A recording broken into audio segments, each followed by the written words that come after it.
Hey guys, welcome to the stream. This is Rod Arriagada coming to you live from beautiful Las Vegas. We're here at Tropicana Las Vegas Hotel from May 13th to the 20th, and we're here for the American Cuesports ACS Acme 2023 at ACS Nationals.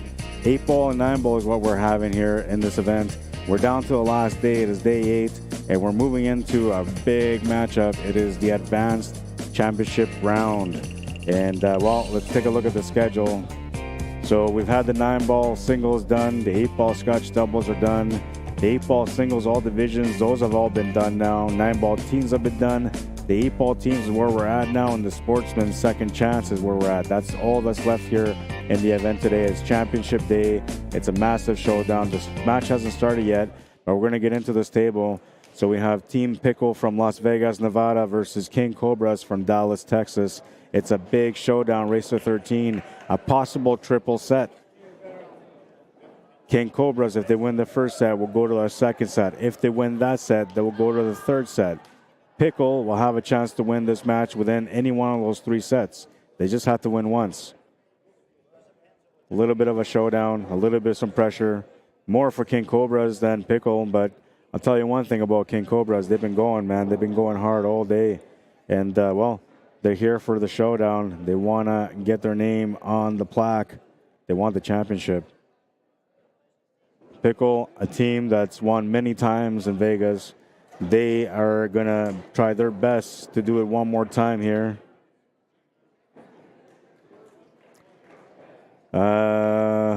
King COBRA shoutouts: Josh Perez, Josh Paredes, Robert Visnek, Doc Reyes, Mr. and Mrs. Parra, Jackie Harper, and the pool halls that they want to give a shout out to is Sticks and Stones in Louisville, Texas.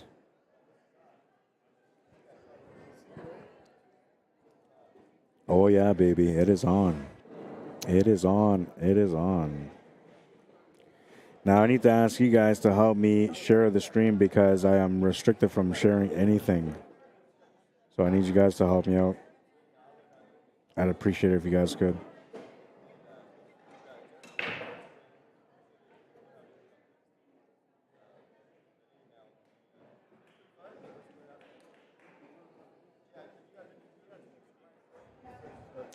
I can share in 1 hour. So in 1 hour I can share, but for now I need you guys to help me out. I can't share.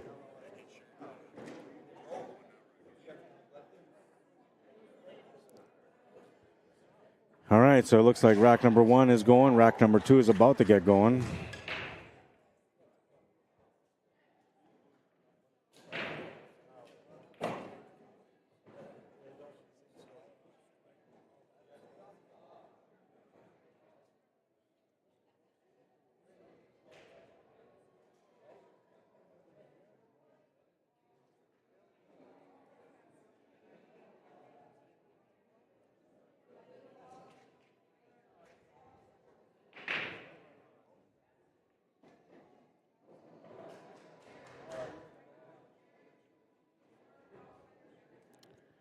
All right, so from Team PICKLE, we have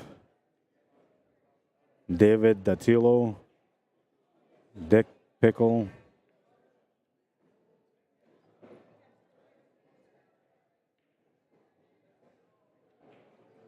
I don't know what the other guys' names are. Hang on. I know Josh. Josh is one of them, but I don't remember Josh's last name. It doesn't show their names on here. Weird. Joshua Kondo. Okay.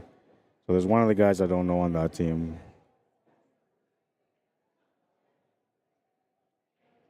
It was a gentleman. Okay, David Dattilo finished second in the advanced single, so it's not him. Dick Pickle. Mike Najarian, that's the other one. I think I'm missing one of them.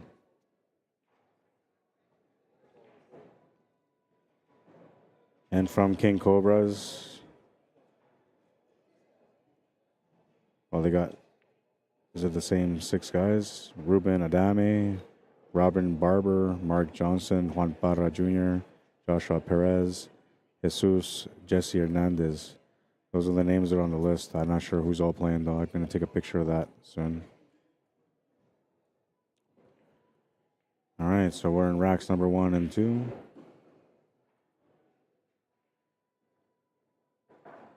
Joshua on table 2. Top right of your screen from Team Pickle.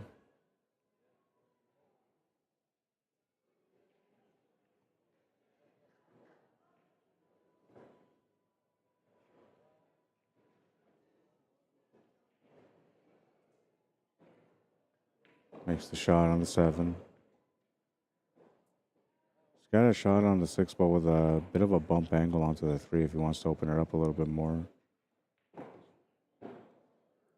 Try to take a side pocket too and go up table to open up that 2 ball or 6, whatever that is in between the 12 and 8. I guess that wouldn't be the 6. It'd be the 2 ball because he's shooting the 6.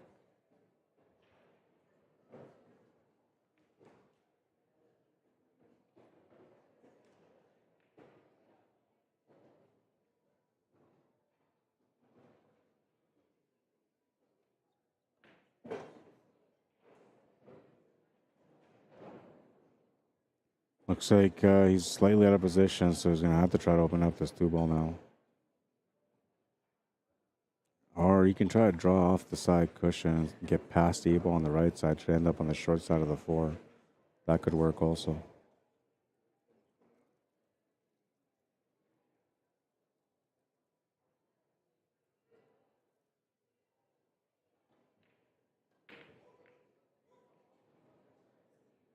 Oh, a turnover here. Mike will get a chance from Team Pickle to go up there and work this table out. There's 4 stripes in the 8 ball remaining for him. Looks like Joshua is getting into a scenario over there. Take a look at his table. Oh, he turned the table over, so King Cobra's at the table right now here. They'll have a chance to get off to a good start on rack number 2.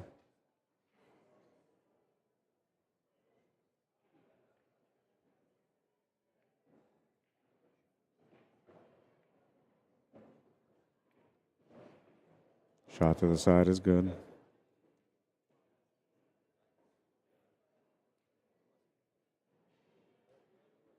Stun draw over for the 3 ball now. Just going to play it through with a little bit of angle. Just coast this through past the 12. Should be good. Big bounce for the angle. There it is. I could just play this off 2 rails or off 1. Should be playing it off 2 though. But he's slightly off angle here, so if he is to go 2 rails, he's going to end up coming off that middle diamond on the top left rail. That should get him perfectly across for the 8 in a line with the 12. Oh, ended up pushing through a little bit lower, so he's going to bump into that stripe and end up with an awkward shot on the 8 ball. Still okay though, just has to make the shot. Makes the shot. King Cobra's off to a good start on that one. 1-0.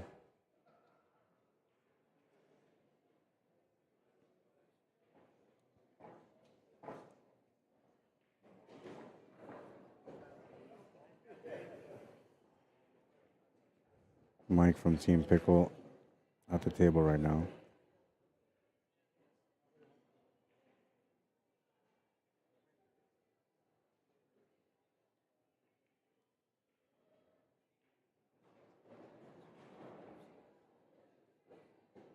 Made the shot that he wanted to make. He's ended up with a combo.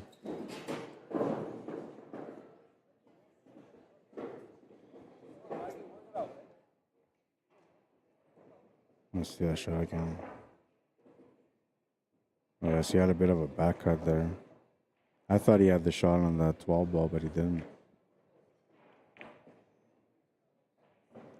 Now a combo, which is made, and he's got position on the 12.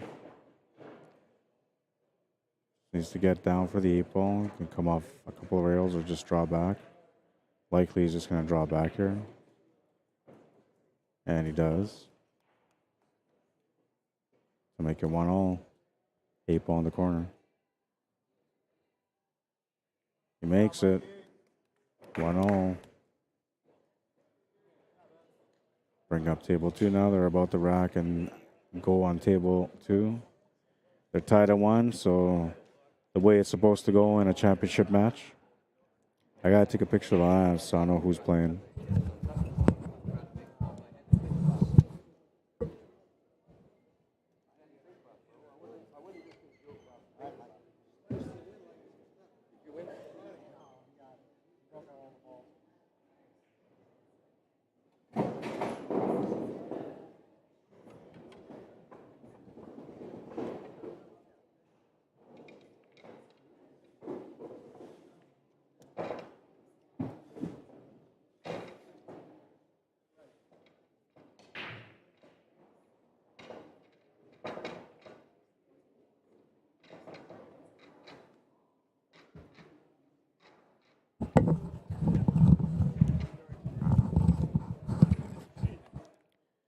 All right, so we had Mike and Josh play. They played against Mark and Jesse. Now we got Dave playing against Ruben. And Ron playing against Josh. Mike and Ruben are in this table 2 right now. No, wait. Mike and Ruben are on table 1. Wait, did they skip the lineup? Hang on. No, Josh already played, yeah. Oh, they got a Joshua on their team too. That's what it is. No, it's Juan. Sorry. It's like, where's Joshua? It looked like Joshua. I had to zoom in, but it's Juan.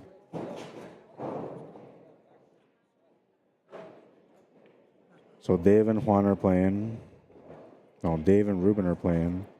And Ron and Juan are playing.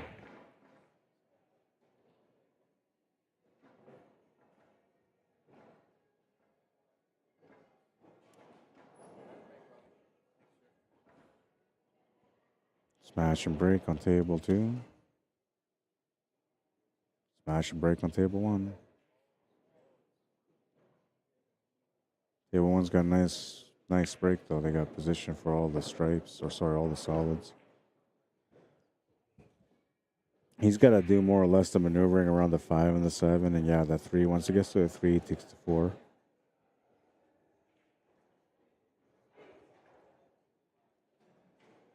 You make the 1 and then just stop it right there for the 6 to be able to get an angle to go up for that 5 ball.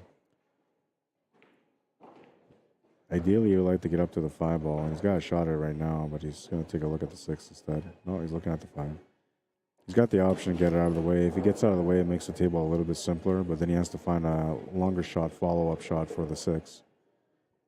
Now, he can take the 6 and try to gamble and go up table and hope to land something good on the 5. But likely he's going to come up short on that. We'll have to get taking the 7 instead. Sorry.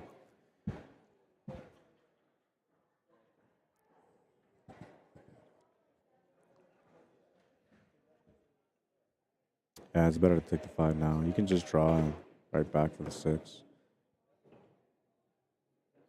He actually could have drawn short and then set up for the 3 ball, but he needed to draw back further for the 6 just in case. Mel Marsh, how you doing?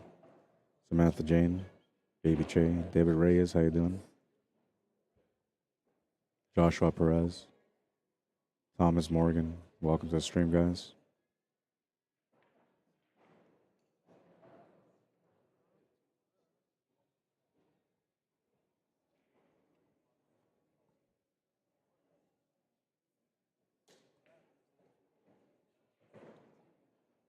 So he's got the option for the 7. He almost had the option for the 4. He's going to be stuck taking the 7.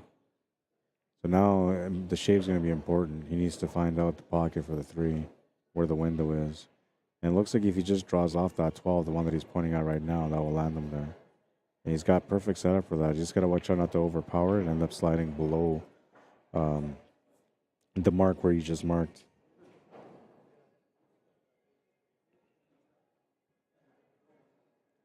Turnover on table 2. And Team Pickle from Las Vegas, Nevada will have a chance on that one.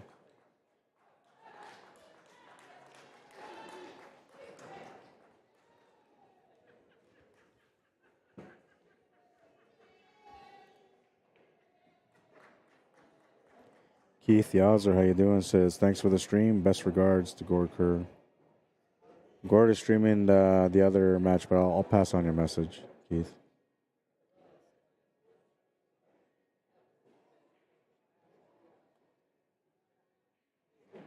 I'm working this one solo. I've been working solo almost every day, except for 2 days ago I had Eldon come help me out for a little bit at the end of the night. That's why I sound a little bit more worn out and tired. You know, it's been 2 weeks and a half of streaming now, including last week.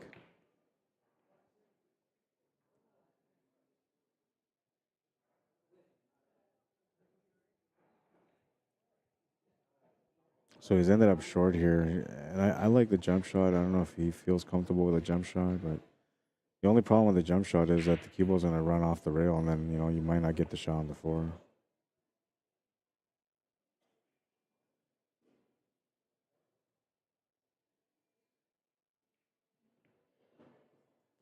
Tries to cut the floor to the corner, will come up short. I'm trying to table over to King Cobras.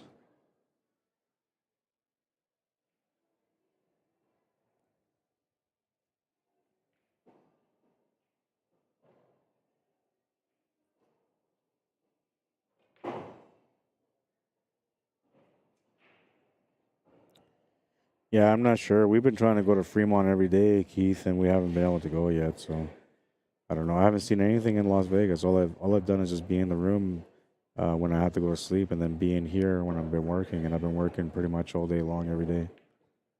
So by the time I get out of here, I'm so tired, man. I don't want to go do anything. I just want to get to the room and go to sleep.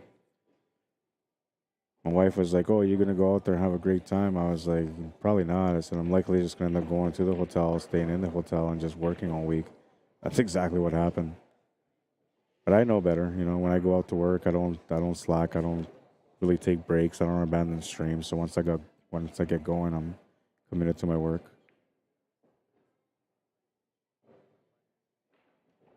But I'm hoping tonight we'll get to Fremont.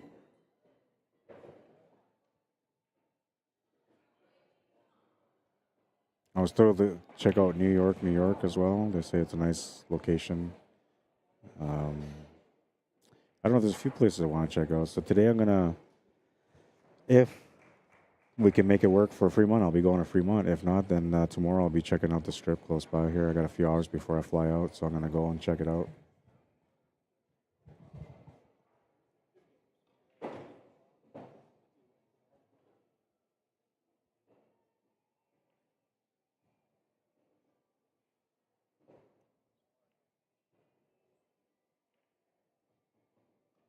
Brian Baker, Lindy Lou Wu, welcome to the stream. Keith Yowzer says, great pizza and beer special at New York, New York. Interesting. Now, the only problem is that I can't really eat white dough, so usually pizza don't fly with me unless it's like multigrain or whole grain. And I don't drink.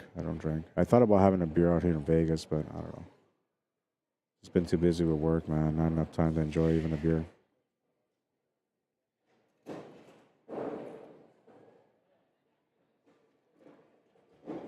So a little bit of a setup here on table 2 right now.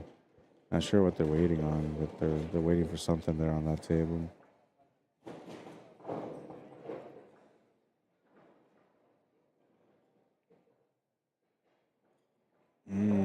Just wanted to make the combo and he missed it. I think most of it was because he was trying to focus on leaning on the 3. So because he was focusing on leaning on the 3, he ended up adjusting the spins to be able to land on the 3, which eventually ended up coming up short because of it.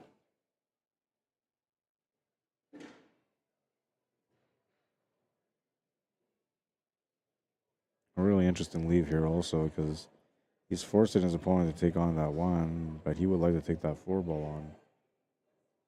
The only problem is if he runs into one of those 2 stripes on the way up, then he's not going to be guaranteed a shot on this last ball.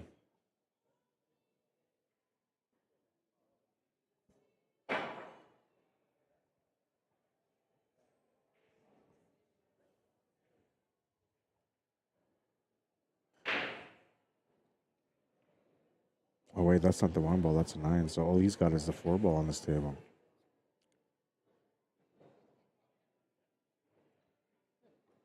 All he's got the 4 ball and he's got to get shape on the 8, which he should be able to accomplish from this shot. Cue ball can stun draw in between the 2 stripes in the top right corner and come right down for the side pocket on the 8.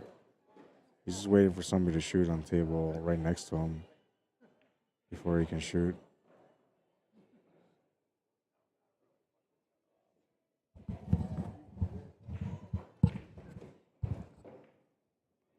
By the way, I can't share this at all, so if you guys can share this stream, I truly appreciate it. I really can't share anything, at least for another hour.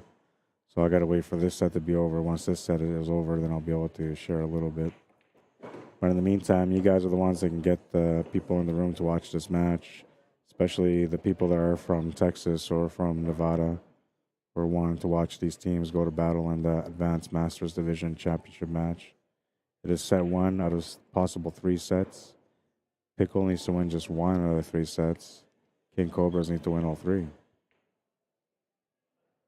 Ooh. That was close.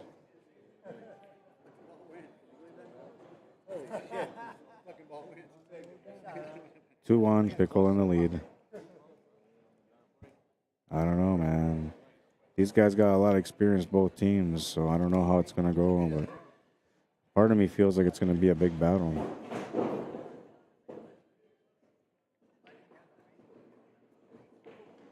It's going to be shooting over the ball here for the 8, or for the 5, I mean, sorry. Yeah, I'm tired, man. I'm going to try to survive, though, because I got just today, and then we're done.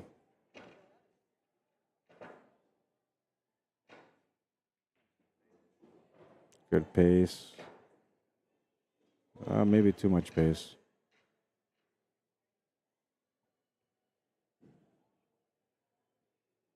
Should be able to cut it to the top left corner still. Could always bank it too to the top right corner if he doesn't feel safe on cutting it. But I feel like he's okay. The tangent line takes him just above that side pocket, so he should be all right.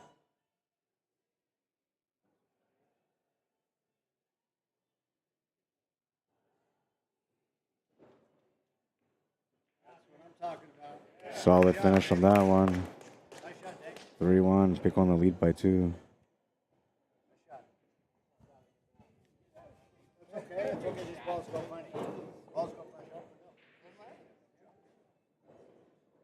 Go back to the other table now.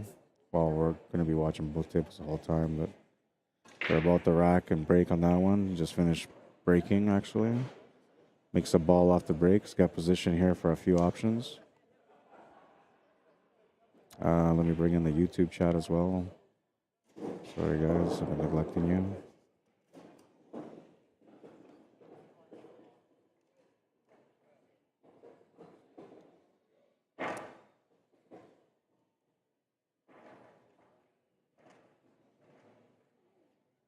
No comments on YouTube, though, right now, so it's okay.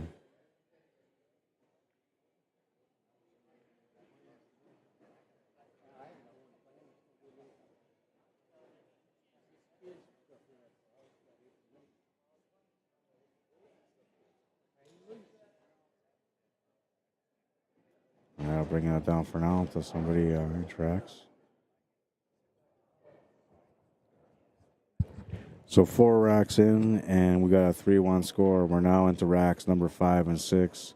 Rack number 5 is going. Rack number 6 is about to go. Take a second to give some shout-outs here on behalf of the Cobras. Josh Perez. Shout out to Josh Perez. Josh Paredes. Robert Visnick. Doc Reyes. Mr. and Mrs. Parra. Jackie Harper. And they also want to give a shout out to their pool hall, Sticks and Stones, and Louisville, Texas.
Ronnie Wiseman on the table here.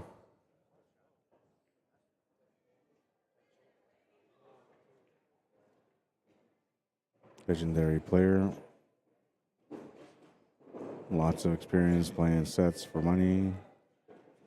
Lots of experience in winning championships. And his team is trying to draw off that experience right now to be able to get ahead 3 games.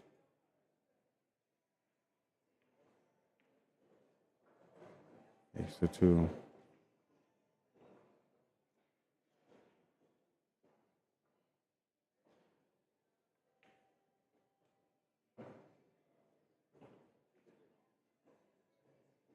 Making it look easy on this table.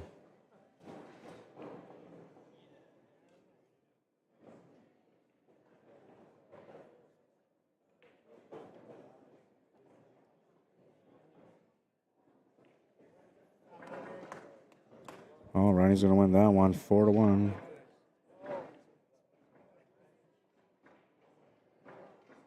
They're off to a hot start on this one.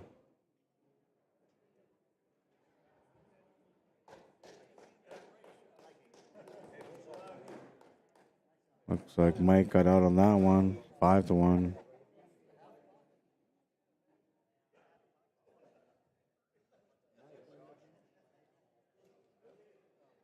Five to 1, and we're waiting for racks number 7 and 8 now.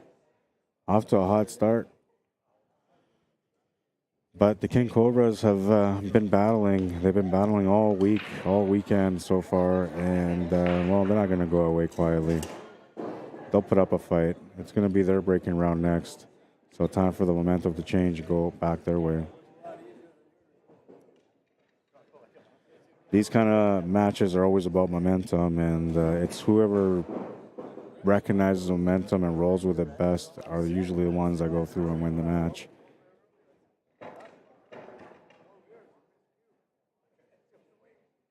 Jason Fernandez, how you doing? KC Cottrell, welcome to the stream. What's up, Chris Knowles? Beth Tully. Doug Winnett says you can make it. Yeah, hopefully I can make it. And he says also, hey, everyone, don't forget to like the stream. Oh, I would appreciate that. I would totally appreciate you guys supporting me that way. And, I mean, you could always go check out the YouTube channel, too, and support me there. 2 weeks and a half of streaming, and I'm still going like the Energizer Bunny, you know. It's all passion, baby. It's all passion. Smash and rack on table 2.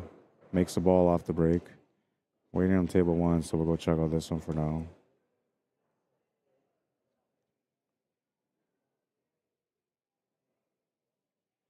It's got options. Not many, though. Taking the 3 off the 15 will be an opening shot in this situation. The 7 ball on the side would be another option. Maybe the 11 ball will be another option as well. You'll miss the shot, turn the table over.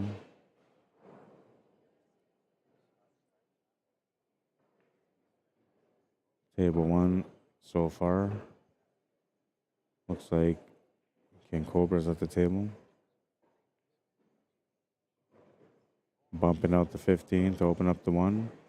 Needs to find a pocket for it.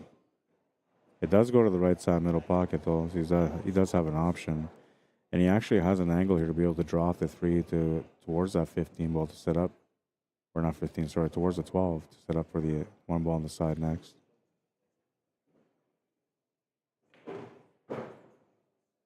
And that's going to work out. It's going to work out pretty good.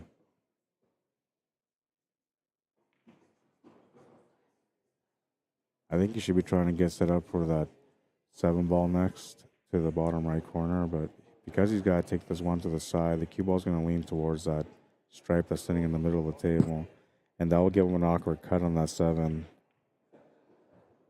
He might get stuck taking that 4 ball instead. So that's what happened there. Exactly what I was explaining happened at that moment.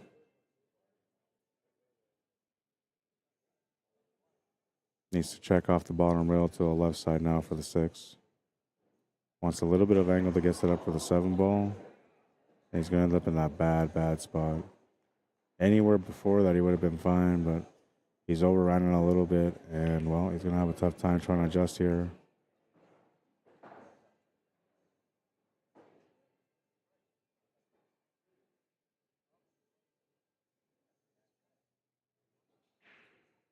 Now, what might make a difference in this match is the fact that Pickle was warming up on these two tables the whole time while King Cobras were playing on totally different tables.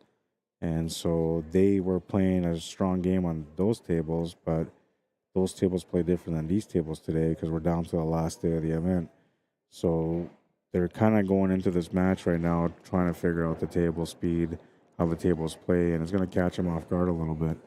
They just have to navigate the waters. They have to try to get through the racks and just try to find the momentum, right? So it starts off with this rack and the next rack, and they can win these two. They'd be down by two.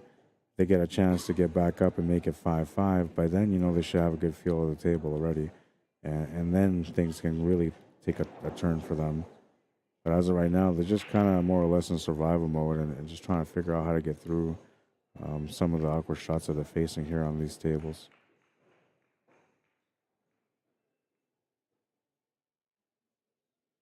So you got a good hit.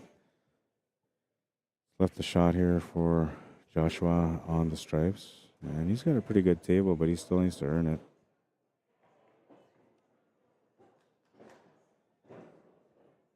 Take a look at table two. Looks like the gentleman there is about to finish that table.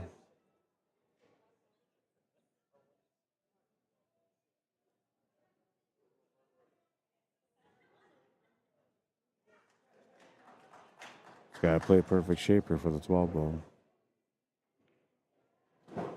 Oh, and that was beauty.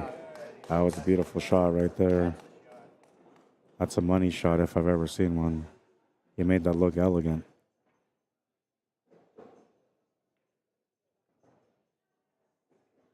Just the 8 ball left to make it 6-1 and a race to 13.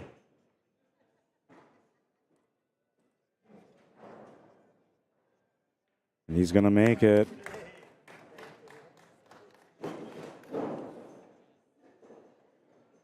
Six to 1, the score. Off to a super nice start here for Pickle, who only needs to win one set. But this shot here was beauty, man. This is like master at work right there. Very nice shot. Using the rails as best as he could. I don't know why that did that. He always does that randomly. Let's take a look at it again. All right. So here's the shot. Very nice. Very smooth. Perfect little bounce to set up the finish. Now we're back over here, and Joshua Kondo trying to play kind of like a two-way shot. If he made it, he was good. If he didn't make it, he played safe. So very smart decision there on that one. And that's going to turn the table over to King Cobras, who will have to try to figure out how to get through this one. We got rack number 9 going down on table 2. Looks like he made a ball on the break. He's grabbing his playing cue on table 2. And he's got some options on that table also. Let's go, Dallas, says Jason Fernandez. Joseph Tamayo, how you doing? Ryan Mod, what's up, bro? 8, 9, 10 looks tough on table 1, says Chris Knowles.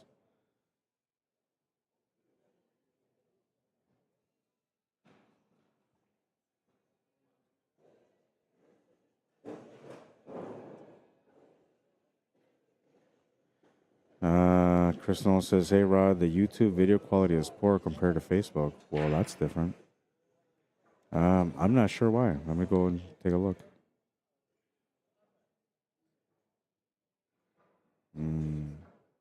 Yeah, I'm not sure. You know what? Like to me, it looks fine, but I'm gonna go look on my thing here. Hang on. So to me, it looks fine, but that's on the computer, so it's always gonna look fine on the computer.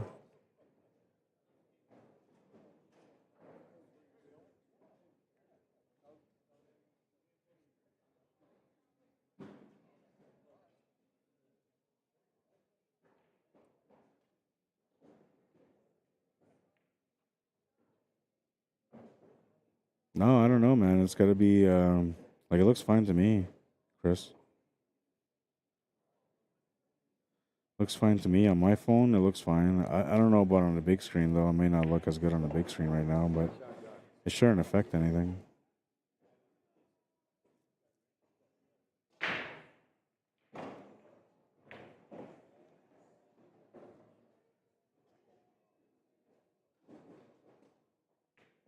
There you go. Joshua gets the finish on that one. It's 7-1. Race to 13.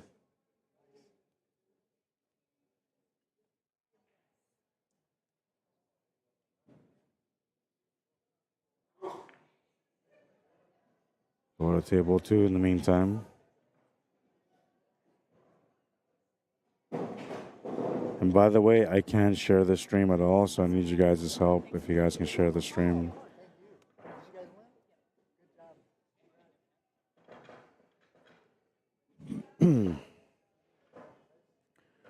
Robert Visnick says, come on, Cobras, it's never over till it's over. Let's go.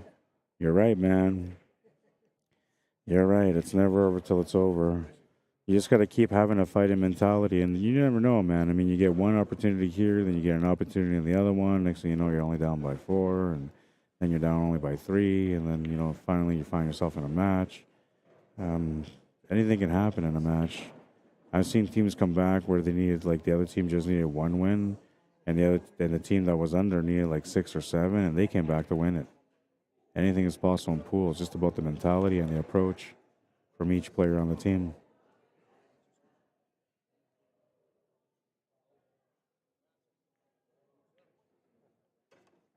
You missed that shot.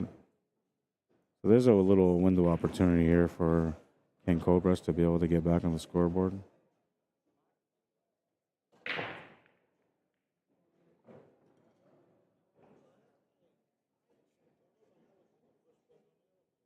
Looks like we got both tables going now.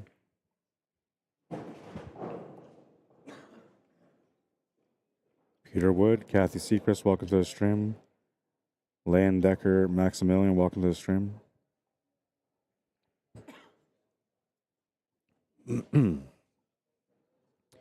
Those of you on Facebook, if you can share the stream, I'd appreciate it.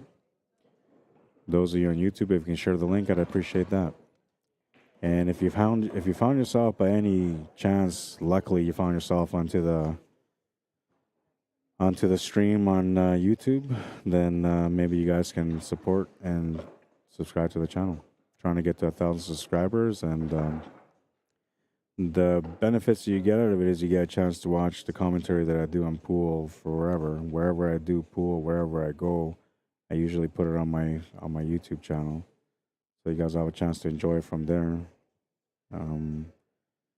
And then, well, that's really what it is. I mean, there's different things that I'm going to be doing on YouTube that's going to make it worth your while for subscribing if you're a pool player. But there's other things that I stream too. I have different events. So I do elections and sporting events, indoor and outdoor. And I have a concert coming up right away that I'm going to be covering. So little things that you guys can find as a benefit if you subscribe to my channel. Trying to find the right word, you know. 2 weeks and a half of streaming, and then I'm starting to run out of words. I'm like the Energizer Bunny, though. I just keep going and going and going, man. And instead of having Energizer batteries, I have Pool Passion batteries. And they just never shut down. They're the best batteries you could ever find. Don't need to recharge them. They just recharge on their own as soon as you love it again.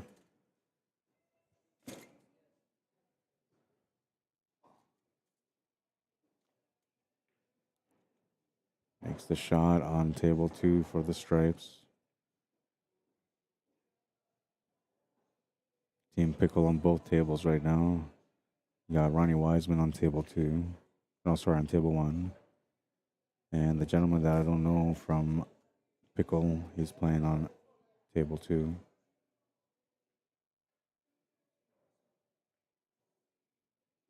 It is a race to 13. If King Cobras can win the first set, they will go to a second set. If they can find success in the second set, they will move into a third set, which will be the final set. It's triple elimination setup. Pickle just needs to find 1 win out of the 3 sets, and they will win the match.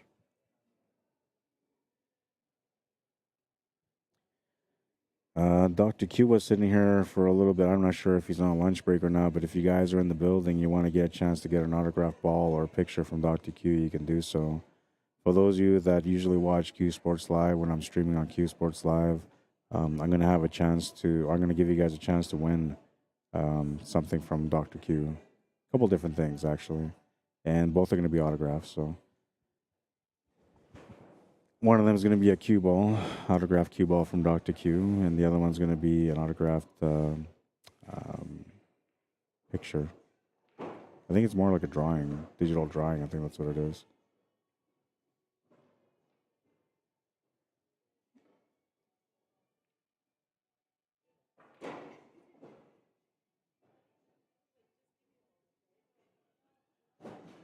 I got to get a little cue ball display holder thing because I have Allison Fisher cue ball at home, and I have Kelly Fisher cue ball at home. Now I got Dr. Q cue ball at home, and I'm gonna get Christina Koch or Koch, how you say her last name, and Federer Gorse. I'm gonna get theirs as well. So I'm slowly building a nice little collection of signatures from around the world. One of the ones that I want more than anything is Ronnie O'Sullivan, one snooker player. But I gotta go to the UK for that. If anybody in the UK needs some streaming done, I'll go out there and do some streaming for you guys and basically just talk about some details. But you need to get me a Ronnie O'Sullivan's autograph ball, and we're good. I need to complete the collection.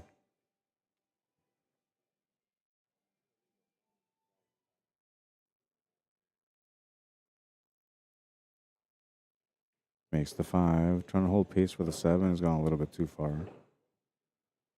Tough to hold pace on these tables because they are bouncing kind of fast. The rails are pretty fast, so it takes away that feel that most players are looking for.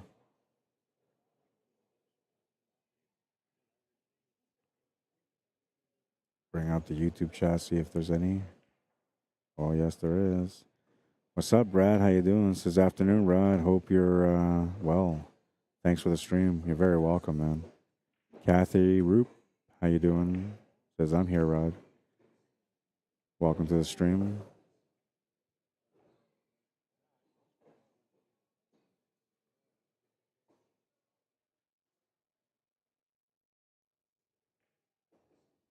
Table's presenting to be a bit of a challenge here for King Cobras. They are running out of position, and it's really just the rails that are catching them off guard. It was challenging to play on these tables for myself throughout the week, too. It's hard to calculate the perfect weight on the shot when you're playing off the rails. It's different if you're like stuck on a table for a while and then you go and play there a match, you know, you're used to it. But in the situation here for King Cobras, this is a brand new table, and they were playing on tables 1 and 2 earlier, so they had a good feel for that table. And if the match would have been held on that table, they likely would have had a good chance to be able to win that first set. But because they're trying to warm up, they're finding themselves in trouble here. And so far, PICKLE has taken advantage of every one of the opportunities that they've been given.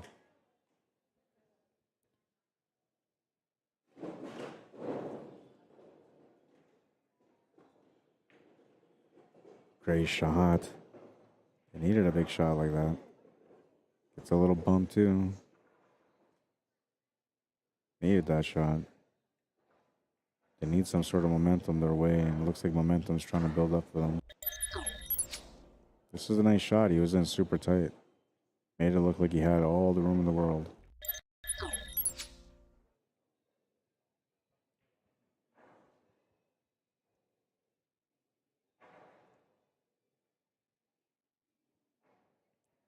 Eric Smith, Donna Franklin, Estelle Mays, welcome to the stream.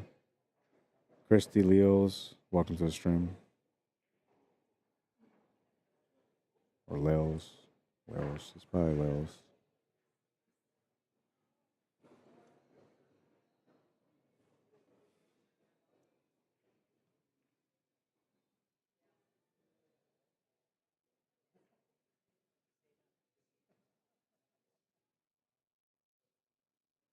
I don't know what I'm seeing. I thought he was shooting stripes. Honestly, I'm fatigued. I slept pretty good too. Like I didn't really play pool or anything last night.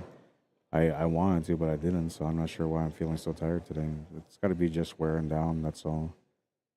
Did a week of streaming in Calgary. Took 1 day and a half off, came out here and did 8 days of streaming out here. So a little worn out for sure. Trying to limit the opportunities here on table one, but it looks like he's giving him a peek at the two. I don't know if he can cut it to the side or not. If not, he could always try to play a safety or play a bank, which likely, you know, when you're down 7-1, you're going to try to find a safety instead of a bank shot. He might have the shot. He's taking a look at it right now. He's going to have to hit this with some power and draw out the bottom rail. So he's got to be careful not to run into one of those two stripes on the bottom rail, because that can change the table for him and put him in a tough spot.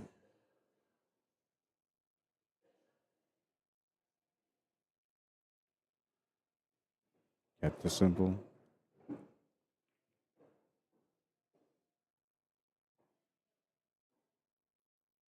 Tough spot to be in here because he needs to get shape for the 8 ball. And all the stripes are blocking the path to go up table and back down, the natural path. So he actually has to try to like almost spin around the left side of these 11 and 12, whatever it is that's sitting on the top. And look at this shot. What a shot. Very nice. King Cobra's looking for some action, and it looks like they found it. 7-2. 7-2. They're on the board. They stopped the bleeding, and it was a nice way to stop the bleeding too. Take a look at it. Beautiful execution to come around perfectly for the 8 ball. He only had one rail really to work with, and he used it. So that's going to take us to table 2 for now while we're waiting for table 1 to get going.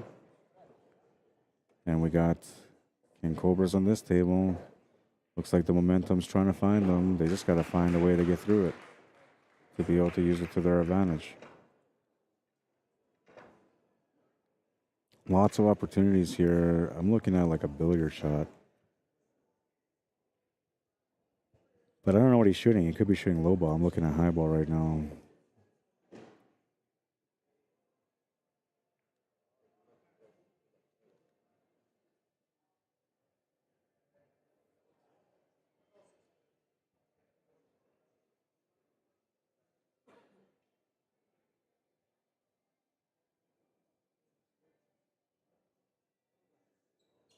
This will be a nice shot if he can make it.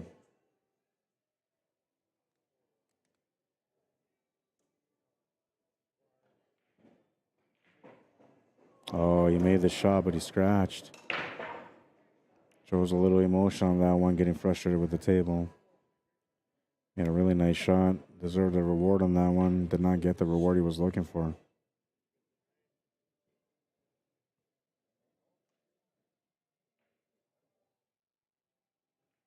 Back to table 1 now. Team Pickle on table 1. Team Pickle on table 2. A chance to get up 2 more games here against King Cobras. Oh no, I'm lying. I got King Cobras on table 1 and Team Pickle on table 2. So Cobra's looking to try to get within 4. Winning this game will help him a lot with confidence-wise anyway.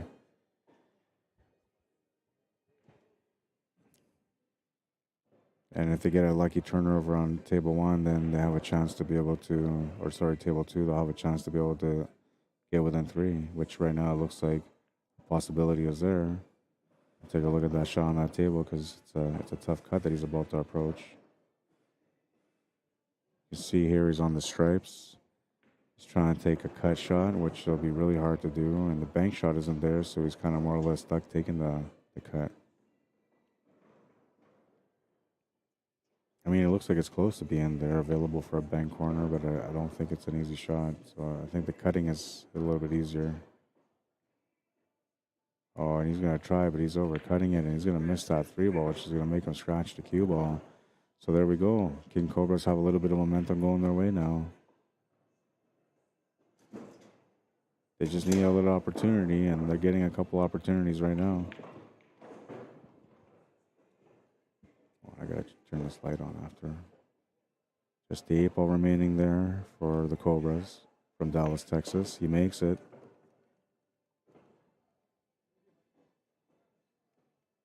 Go back to our table 2 here while we're waiting. 7-3. They're down by 4. Trying to get going with the momentum that they're coming into. Now they need to win 3 sets, so they would just like nothing better than just to win this first set. And then they can go from there. Wayne Burba, what's up, man? Says, is that Little Mike from Vegas? He did videos with Kenny Sai, I guess. That's how you spell or pronounce his last name. Yeah, that's Mike. That's Mike. Old Winnipegger.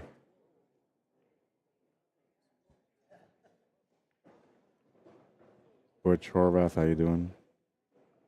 Matt Taylor. Julie Bolsinger, welcome to the stream. Will Betmore, JJ Hale.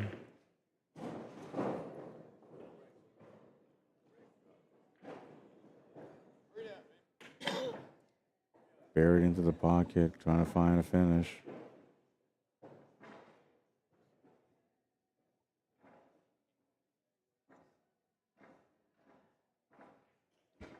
Tough spot to be in. He's stuck taking that 2-ball. Oh, he played the safety. That's smart. If he played the 2-ball as a shot, he might have left a shot available for his opponent. So playing this allows him to get a safety. And, you know, his opponent doesn't really have many options here for the safety reply.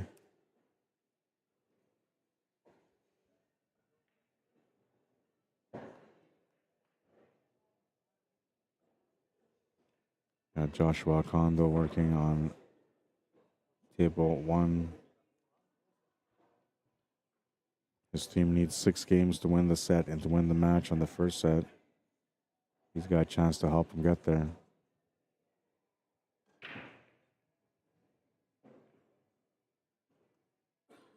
King Cobra's looking for an opportunity on any one of these 2 tables right now.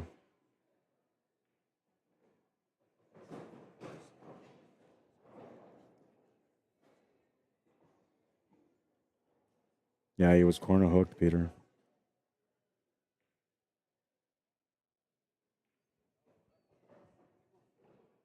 He's got position on the 5 now, and then the 1 and the 8 left.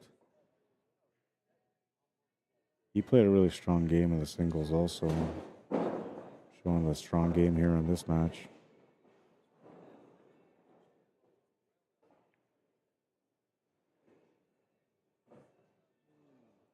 Bumped the 8-ball a little bit, so he's going to have to either break it out or settle for a tougher shot on it.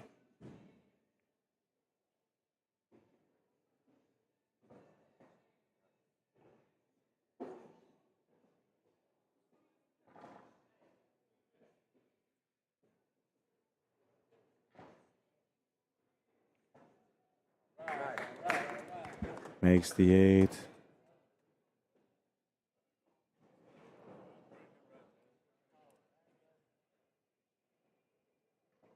Makes the 8, and they're up 8-3 now in a race to 13. They need 5 games to win the match. King Cobras need 10, and they're at the table right now with a chance to be able to make it only 9. Just have to work out the last of the puzzle here and drawing back off the 3 for the 8-ball. Doesn't have to be perfect on it, just needs to get back at least 2 feet, roughly where he is right now would be great.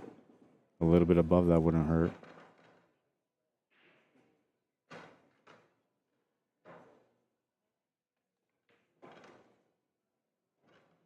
Yeah, that's going to work out nice.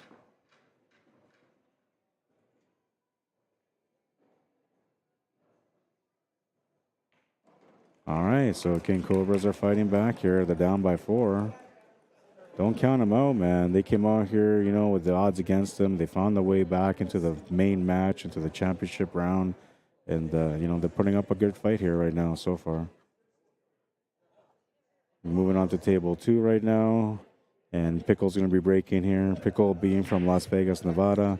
King Cobras from Dallas, Texas. And we'll do another shout out to their friends because he gave me a list of friends that they wanted to give shout outs to from King Cobras. Josh Perez, Josh Paredes, Robert Visnick, Doc Reyes, Mr. and Mrs. Parra, Jackie Harper, and of course their pool hall that they support is Sticks and Stones in Louisville, Texas. Is it 9-4? I'll go check. I thought it was 8-4. I'll go back and check. Give me a second.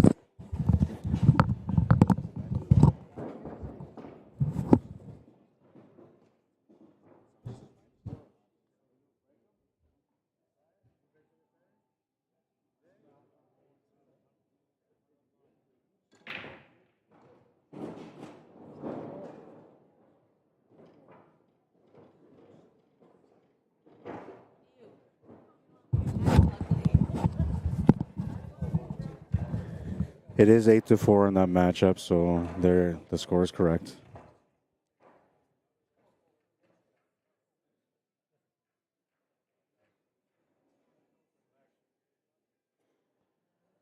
Yeah, if I ever had to go do an event that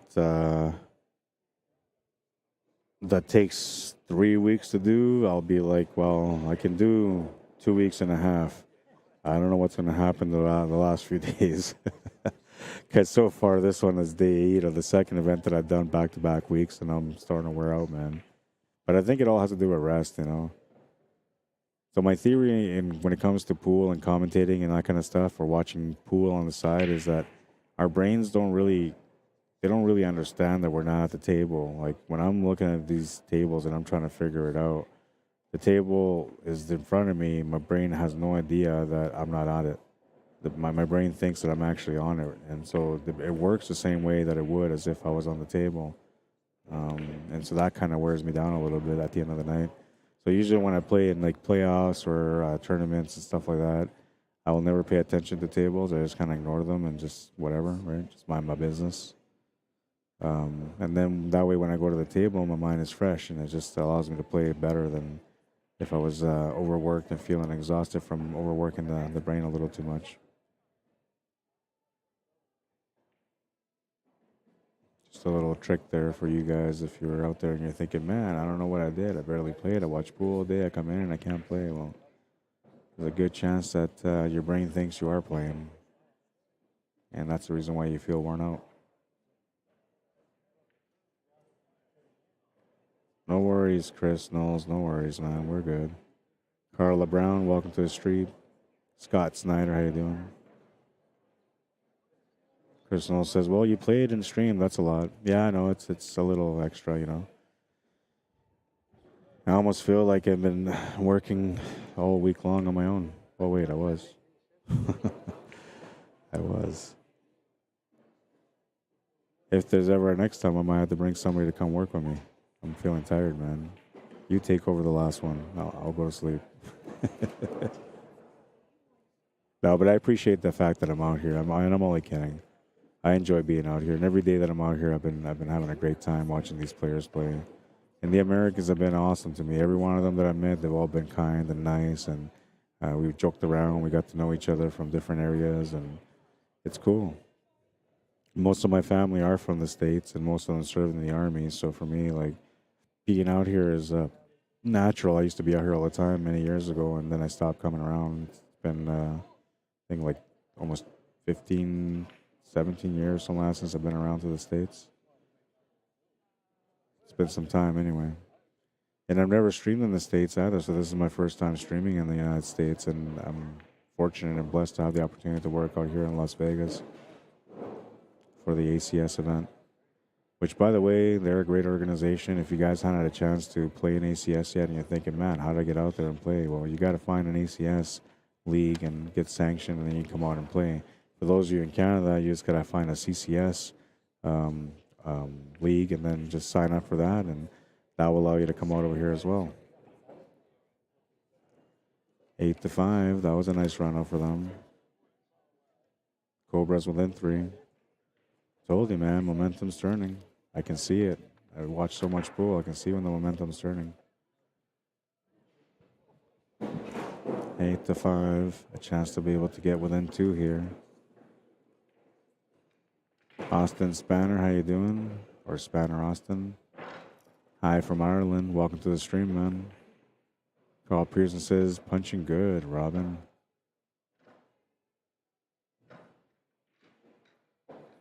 Brian Springer, welcome to the stream. Robert Visnek says, I agree. I hate watching other matches and thinking about what they should do, etc. Just leave it.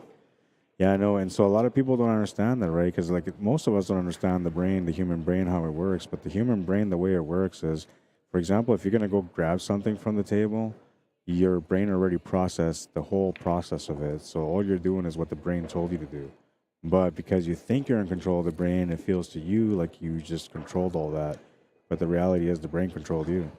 And so when it comes to like things like pool, like I say, when a player is watching so many racks going on around them, and a lot of players do that to kill time in between matches or between um, um, racks, it's wearing you down, right? Because the brain doesn't know; it has no idea. It's kind of like if you were to say like, "Oh man, I wish I never did this" or whatever. All the brain hears is "I wish," which is a command, right? So the brain does what the opposite of what you want because all it's hearing is "I wish." It doesn't hear "never," right? And on the same note, like negativity wise, so if you're one of those players that gets down on yourself and you get hard and negative on yourself, the brain doesn't understand that you're going through an emotional moment. All it knows is that you're being negative and it wants to support that. It wants to allow you to be more negative because that's what you're trying to embrace at the moment emotionally. So it's important when you're playing at the table that you keep your cool, you keep your calm, no matter how tough things go, no matter how many times you're out of position. Just keep your cool as best as you can, and then the brain will work with you, and your body will stop trying to do things that will get you in more trouble. But when you're frustrated and feeling negative, the brain will do things to create more situations for you at the table, and you won't even see it coming, man. That's what they call the brain farts. The brain farts are all something that's done through that process. So the more you understand about that process, the less you're going to be dealing with those situations, the better you can be ready for the moment when it's time for you to shine.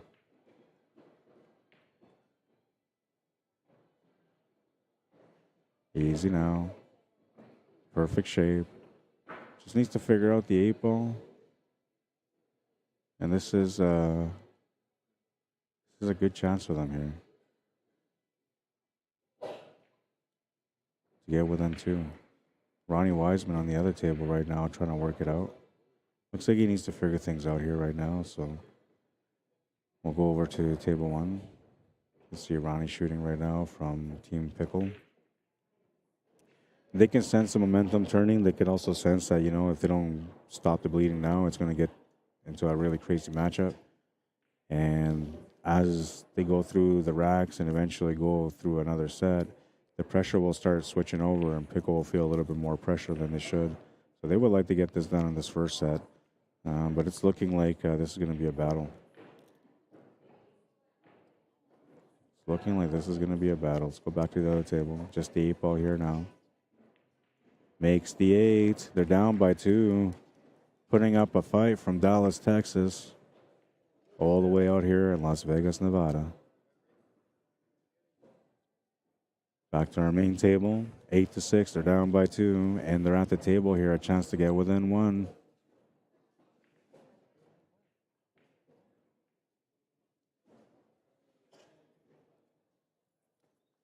Peter T says, greetings from Netherlands. Welcome, Peter. How you doing? Welcome to the stream. How's the weather out in Netherlands, Ben? Is it better than Ireland? Because in Ireland, it always rains. Jerry Ducharme says, watching pool is amazing to learn different ways to go about the table and see different patterns. Well, and that's the reason why most of us fall in love with pool. First, we fall in love with pool because we make a ball into the pocket, so that makes us feel like, oh, yeah, I want to do more of that. That was cool. I want to do it again. But eventually, it comes down to falling in love with the way people play the table.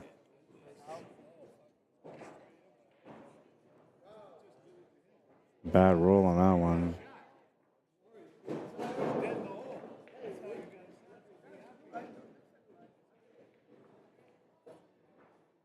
So he's got to work it out here. He's in tight. These are the moments where the pool gods start challenging. Now, you may not believe in the pool gods, but they do exist. This is one of the moments where they challenge you. So the first, they're going to tease you a little bit. They'll give you some momentum, and then they're going to make you earn it. That's what they're doing here. They're trying to make them earn it. It's time to put the skill together with a little bit of momentum and work it out. And he almost had it. He had the straight line, but unfortunately a double kiss from the cue ball is going to end up stopping that from going in. So that turns the table over to Ronnie Wiseman, who will have a chance to be able to get his team within 4 of winning the match. King Cobra's doing their thing, though, so far. They've been quietly sneaking up into the match, and, oh, man, just scratched on table 2. So it looks like momentum is trying to switch over once again, and this time it's trying to go for Team Pickle. Can they capitalize on the momentum? They need 5 racks to finish the match. King Cobras looking for 7 wins to go to the next set. Denise Green, how you doing? Kevin Croc, welcome to the stream. Erlinda Baez Felices, bienvenido, welcome. David Gaona, welcome to the stream.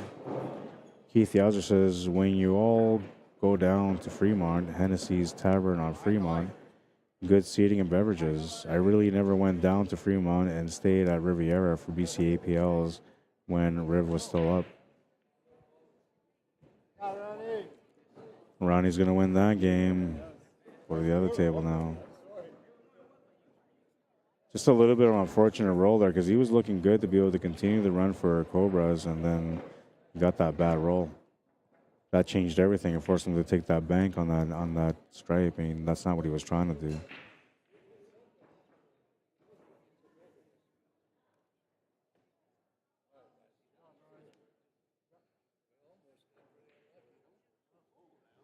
Nine to 6, and Pickles at the table with Mike. A chance to be able to make it 3 games away from winning.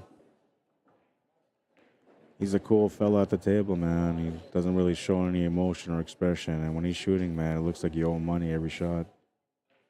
Must be one of those guys that used to play $10 a ball, because he plays like it. He shoots like it. He's going to run out of position here, though, and he'll have an option for the 10 ball. He might have an option for the 9 ball also. He's going to take a look. 10 ball is not too bad, but the problem with the 10 ball is that he might end up running into the 5, which will block the shot on the 14, and that's what he's trying to avoid.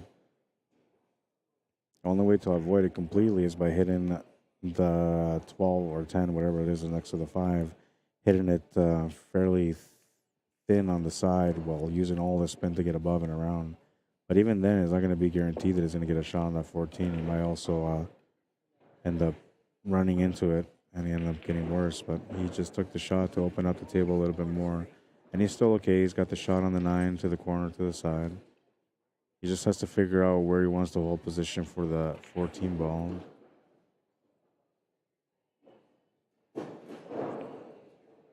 Just needs it to get to the pocket, and he'll be okay. Not going to get to the pocket. Huge break on this one. This is going to be a ball in hand.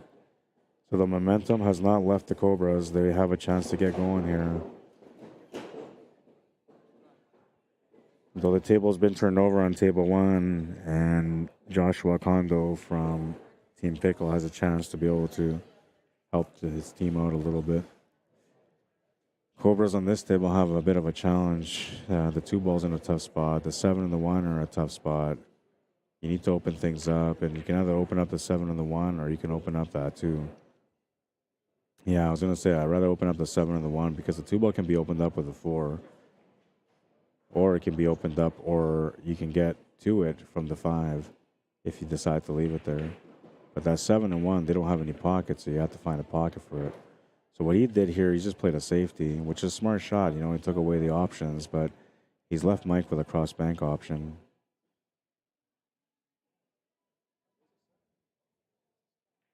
Oh, wait, I'm looking at Josh's table and the other table. My bad, my bad. Mike is here. So this one here is a safety. I got to go back to the 2 screen. But I want to see this shot here because there's a cross bank possibility. Double kissed it. Come up short. Switch over to the other table now.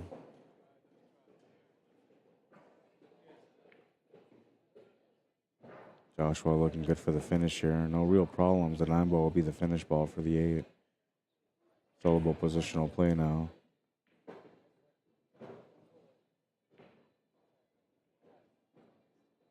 Rob Boone says that was a very bad roll. Yeah, I know. It's weird, you know, that's what I'm saying. Like, they had the momentum going their way, but then suddenly that happens, right? Peter says, finally some sunshine on our getting our way.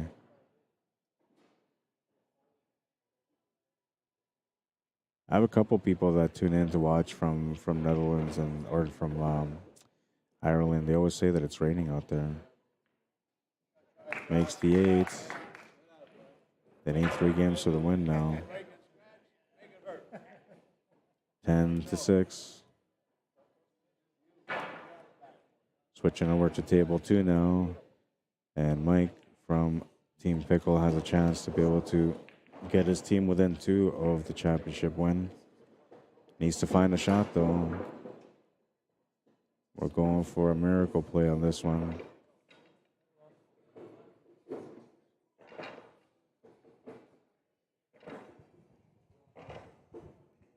Interesting. So he's trying to do like a off the rail kick shot bank corner. This is as creative as a pool player gets. Well, he made an effort anyway. Will come up short, and now it's going to turn the table over. So a bit of a challenge on this table still for King Cobras. They have to find a way to get the finish. Opening turn or opening shot on this one is not easy. It's got the 7 ball though, if he wants to get started that way. A little bit of temptation here to take on that 1-5 combo because it almost looks like it's wired. And if you take it, you make it, then you're pretty much out. But there's always a chance that it might clip that horn of the side pocket. And if that's the case, they'll sell the table out. He makes a shot though, a really nice shot.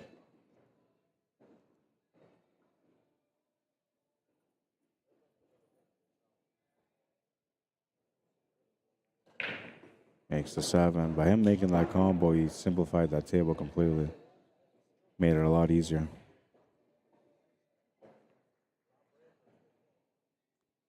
Robin Aaron Espino, Del Oliver, welcome to the stream. Luis Garza, Jesse Hernandez, bienvenido, welcome.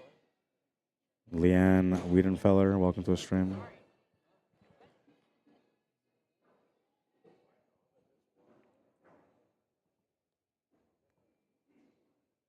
Just trying to work out the details here and doesn't want to turn the table over. Table 1 in play right now here as well. Looks like he's trying to figure things out still.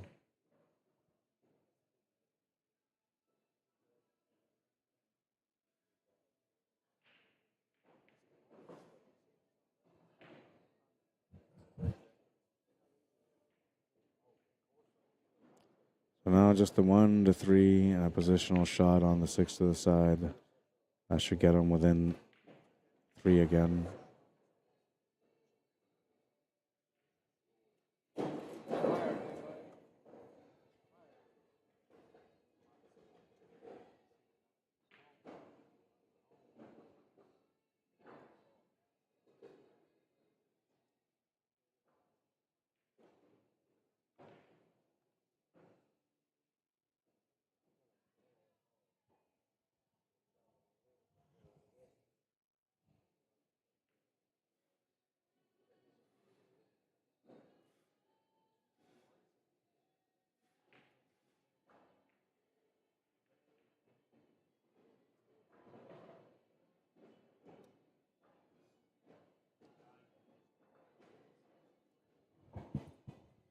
Lots of people watching the matches right now, especially here in the advanced. They're all standing around.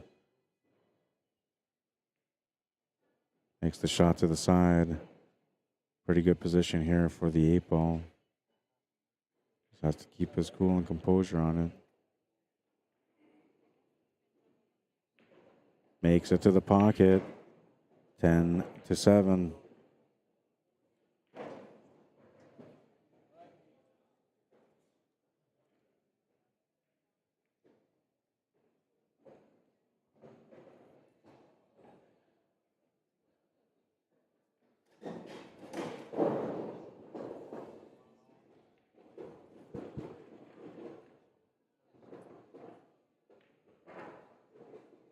Cobras at the table on this one also. A chance to get within 2 again.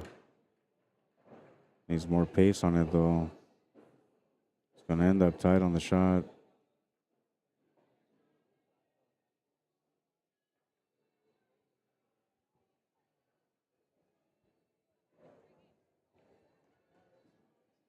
It's a Las Vegas, Nevada, Dallas, Texas showdown here on the men's advanced division or advanced masters division championship match.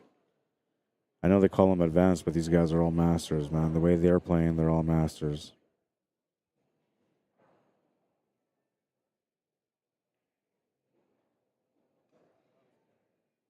Keith Yauser says, hello, Hardell. Leanne wants to know, do you happen to know the score on the women's advanced 8 ball finals? I do know the score. I don't know who's ahead though. Give me a second, okay? I need to go get a water anyway, so I'll kill two birds with one stone, right? The score is, oh, they're tied. They're tied at 4. 4-4 is the score. And that's the first set. Now, if by any chance it goes to a second set, and then this match is done, they're going to push the second set over here on this table too. So you guys will be able to follow the women's championship match over here as well. I'll be right back. I'm going to go get a water, which is just a minute away. How you doing, Dan Roberts?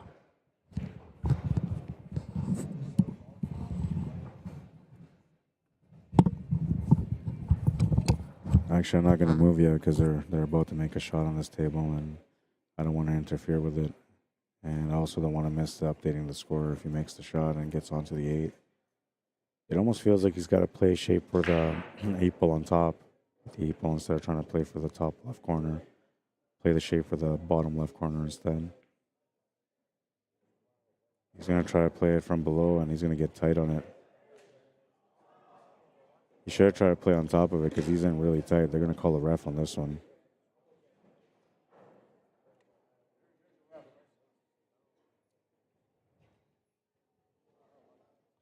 They got a ref coming right now. They're going to take a look at the shot. It says it's not frozen. You can see that from the shadows on the table that it's not frozen. Just has to make the shot. And he'll make it. Woo! Hits the horn for the save. Down by 2. Cobra's back in action here. Down by 2, looking for some more on table 1. Check out table 2, my bad. Look at that replay on the 8 ball, man. I mean, this is dangerous. You scratch this, you're feeling like not good at all, but he hit that perfectly. A nice finish to that rack number 18, and now we're in rack number 19 and 20. It is on like King Kong. He's in trouble though on that table, trying to find the note. I guess he's stripes because he's trying to find the shot on the 9. If he was solids, he'd be taking the 2 ball right now. Switch up. Interesting. Not many players can do that, you know, do a switch up. Switch from right hand to left or left to right. He knows. He's got a switch up opportunity.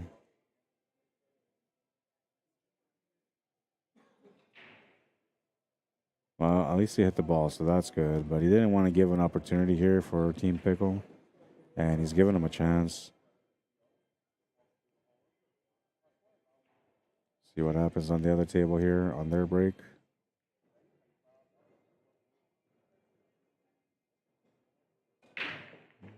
De La Russa 81 says, "Come on, Dick Pickle, keep it here in Vegas." Leanne says, "Awesome, thank you so much." Water, which is you cut off on the conversation there, but yeah, I need some water. Peter Wood says, "Snooker players switch more easily." Yeah, that's right. So that's what got me going into being ambidextrous in the first place, was that, specifically that. So he made the 8 ball off the break. He gets a chance to re-break on this one. And I'm going to go get a water right now while I get a second. It's still 4-4 for the ladies. I'll update. I'll find out which score is which, who's got which color, and then that way I'll be able to kind of update you guys on the racks on that one also. Give me a minute. I'll be right back.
Yeah, so it is 4-4 in that matchup. They're still playing. I thought they'd be streaming that one. Why they're not streaming that one?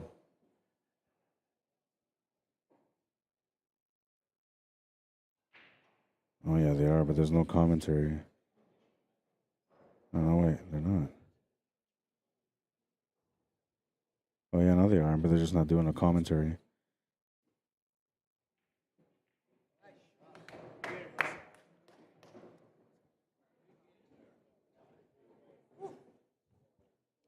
Eleven to 8.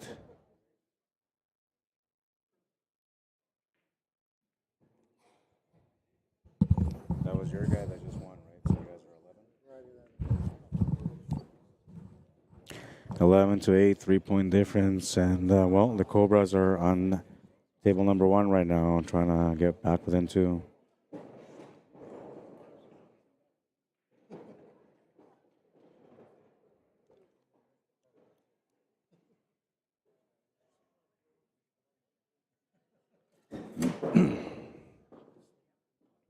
Now, if by any chance this match goes to a second and third set, we're not going to have the second set for the women's championship match. But if this match ends up before they get to their second set, then that second set will come over to this TV table.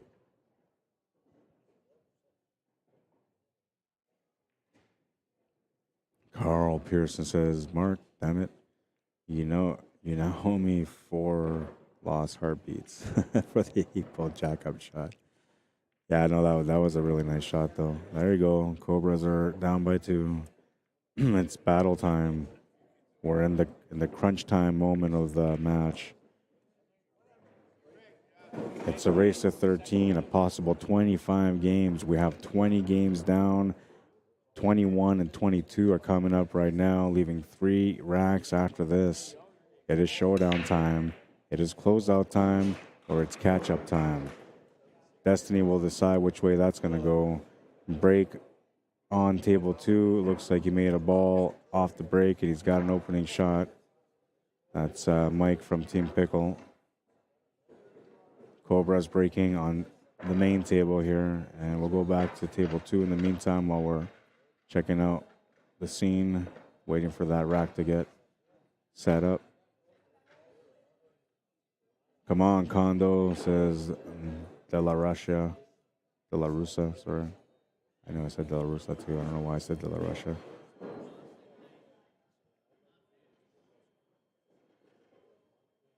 Oh, Mike's here on table 2 right now. He's got a chance to get his team on the hill. Needs to work things out. Back on the 3 is going to open up that 1 and 2. It's supposed to, but it doesn't. And now the 14's tied up the 7 ball. The 5 ball's bounced below the strike, creating a little bit of a situation here. And now you don't go for any hero moments. You're just trying to contain the situation so that way, you go back and have a chance to win. He's going to play a safety here. And I got a feeling he's going to try to use those 2 solids on the left for it. Very nice safety. Very nice.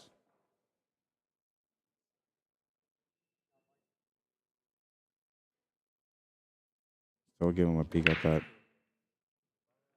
stripe on the side rail. The 14, I believe.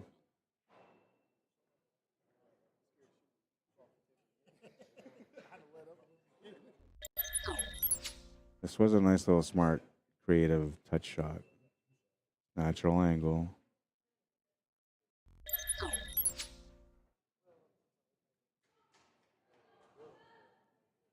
So looks like this one's going to take some time still. They got to figure out how to get out of their mess.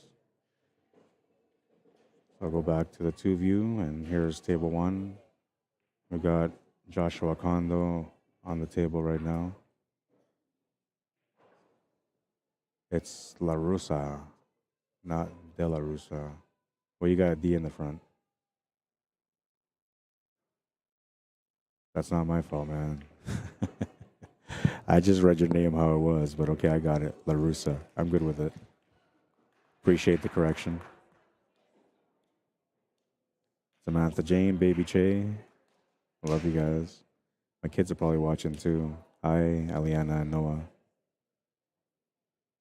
One more day, guys, and your papa will come home after a long, almost, 2.5, almost 3 weeks or being on the road.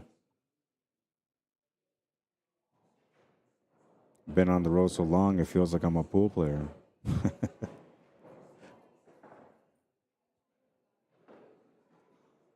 David, I see. David LaRussa. All right, gotcha, man. Makes sense.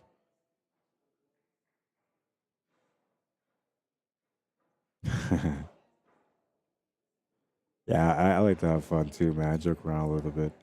I try to stay focused on my work most of the times, but I get carried away sometimes. And you guys know it. Those of you that watch me for the last few years, 100% passionate, super dedicated, but I do lose track sometimes. And I do get carried away on certain topics, depending on what it is and how passionate I feel about it. And no, I'll never discuss religion or politics, so don't even try.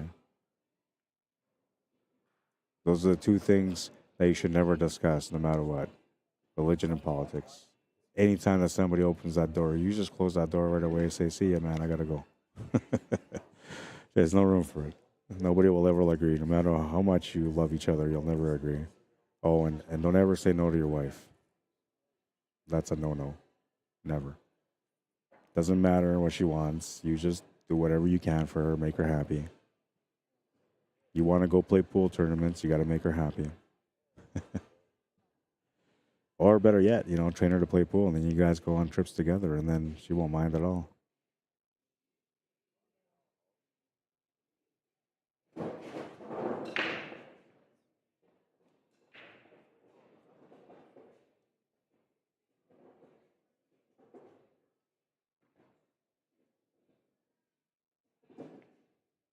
Just playing safety. It almost looked like he was trying to back at that 13, so I thought he was strikes, but no, he was just playing safety. Both tables are kind of in the grind out stage right now. None of them want to turn it over to the other team. I mean, you're looking at this possibility. King Cobras win this rack and the next rack. Both racks are at the table right now. They're tied at 11 with 2 games to go. Well, 3 games to go, technically.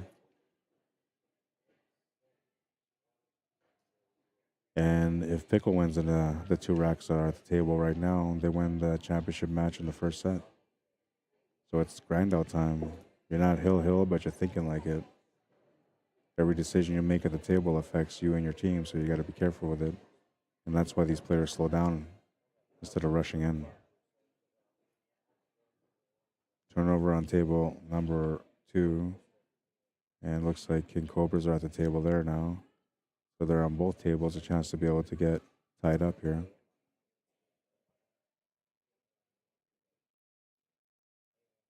Joe Julian Martinez, how you doing? Donna Franklin, welcome to the stream.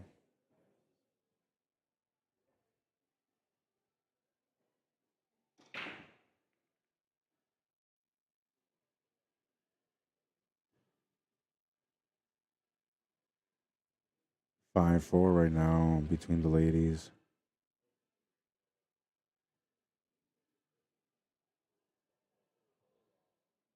5-4, and I think one of the teams are called the Runout, or No Doubt.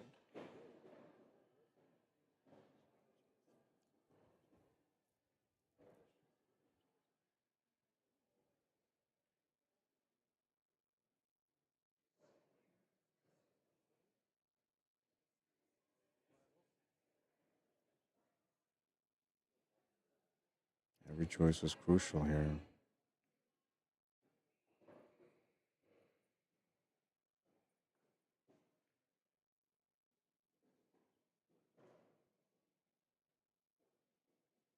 Every player at the table right now feels a sense of responsibility to finish their racks. Whether it's King Cobras or Pickle, they all need to finish their racks. That's how they're all thinking right now. So you're only going to find their absolute best game, and they're going to make some really wise decisions here. So he's taking the 11 ball on.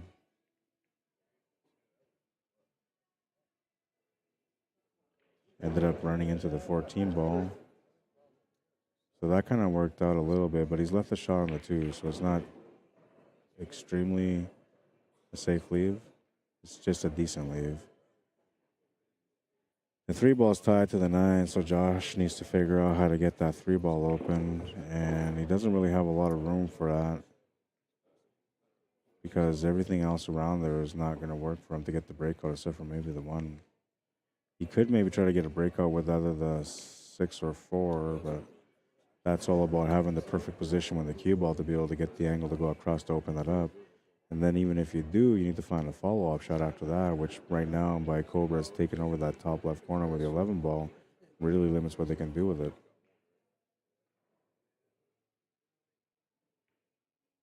Trying the back cut to the corner. Going to come up short. He does tap the 13 ball though, so that worked out okay.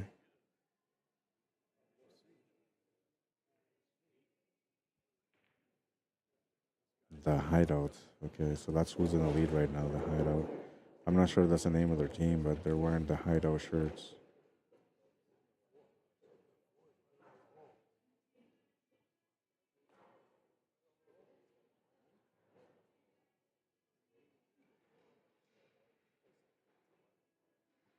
And the other team's name are Zero Lux Given. They're down by 1 in that match.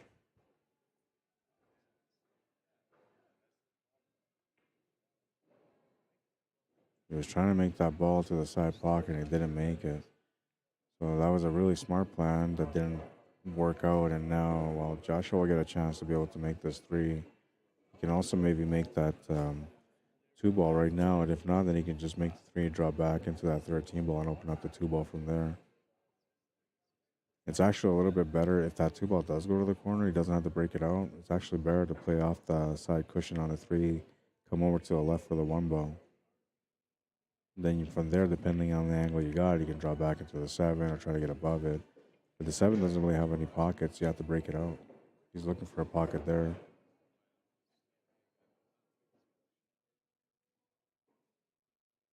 I actually kind of like playing a safety here and just drawing off the 3 ball into the right side and trying to put that cue ball between the 13 and that 2 ball. Then it takes away all the shots from him. I mean, he might have a shot on the 13 ball to the side, but if he frees up to it, he won't. But you can take this shot. If you need to break out the 2 ball, you need to take this 3 ball out because right now is the perfect angle for the breakout if that's the case. He'll make his decision. He's walking around taking a look at it. Donna Franklin, Iris Day, welcome to the stream.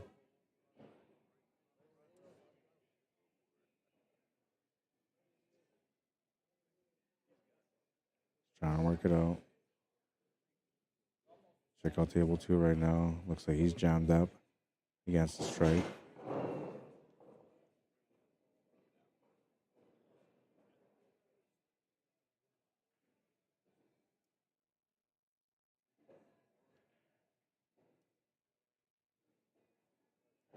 Hi, Gene Peacock. How you doing? It's the weekend, so it's pool time. Everybody's doing pool. I hear it's, oh, nice shot.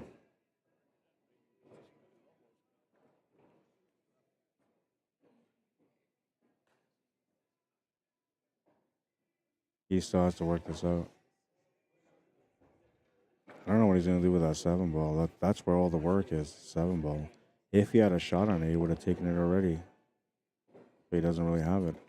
So what he's looking at here is making the 6 and using the angle to break out the 2. So when he made that 3 ball to the corner, he took a conscious decision not to break that ball out. And the idea was to come over here to be able to break it out from here. But what is the plan for a follow-up? I guess a 2 ball will be it. If he can find a shot on it after the breakout.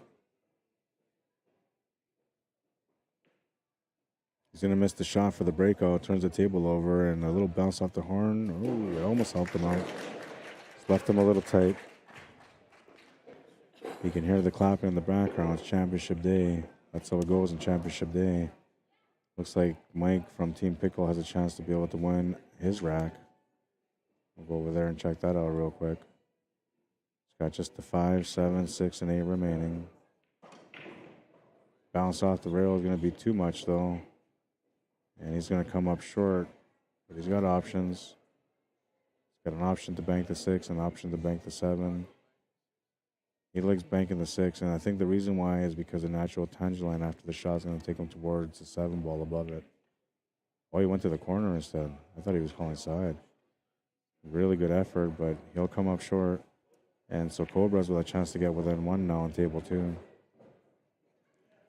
They have a chance to tie it up now on table 1 as well. He's got to work it out, so we'll go back to the 2 view.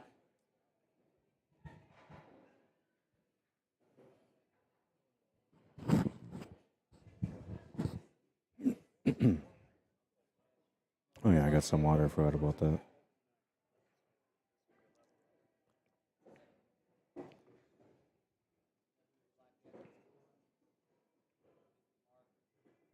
Makes that 15. He's got a decent table now. Everything's kind of opened up. Shot on the 9 ball is important. Other than that, everything else is kind of available.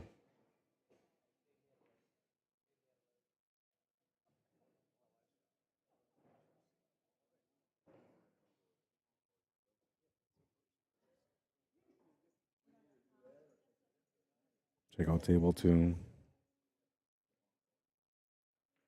I think you take the 11 ball here. You're supposed to.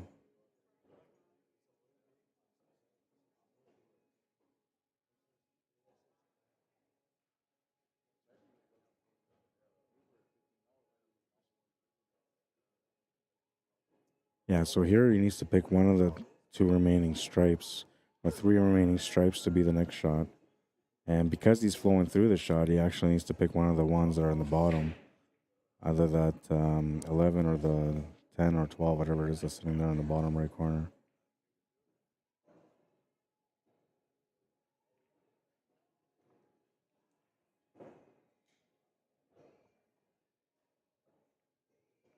Looks like he's taking the shot to the side here. I'll have the shot on the 12 for sure. I think what he's looking at here is taking the 12, then the 14 to the corner, then making the 9, then drawing over here for that final stripe, which I believe is the 10 or 12.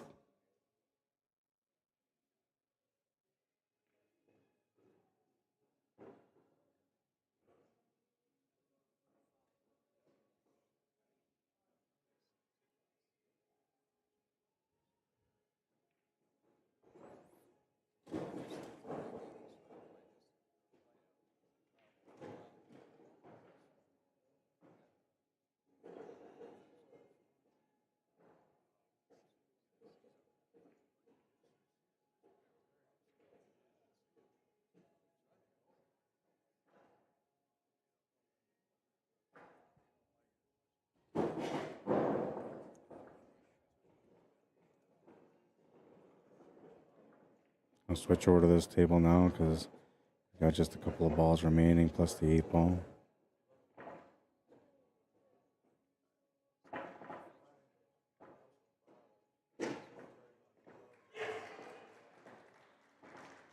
Makes the shot. Needs to find a follow-up shot. He's going to get a tough one. Lost control of the cue ball a little bit there, but there was a team cheering on another table further down, and they started cheering right as he shot, so it might have thrown him off a little bit. He's got to make a decision here. He's in a do-or-die spot. Worst comes to worst, you can just try to make this 12 towards that 7 ball and tie up the 7 ball again and just welcome a safety battle. But with the opponent having 2 solids at the table, it will be a tougher battle for him to win on the safety battle. And likely what's going to end up happening is he's going to have to include tie up with the 8 ball.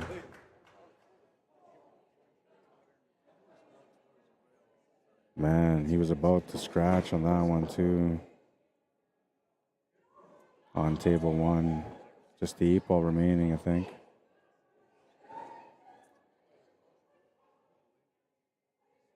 Oh no, he's got the side shot, okay. He almost scratched, that's what it was. And he makes a 9, gets position for the 8 ball. He's got position for the 8 ball to get within 1.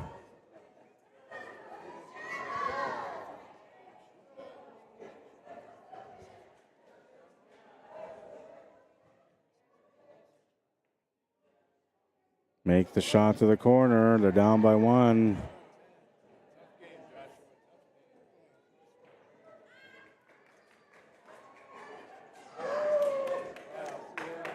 (10-1). They're down by 1.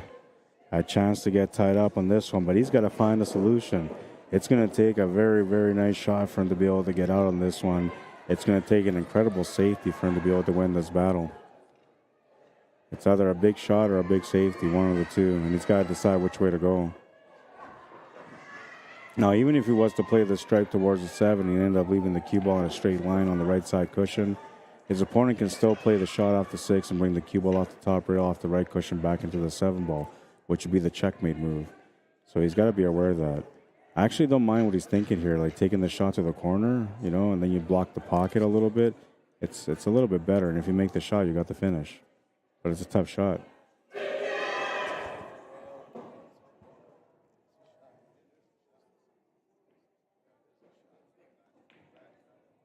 Texas Beaches, looks like they won their match. They're all excited. That's what that noise was. They love competition, man. They love competition.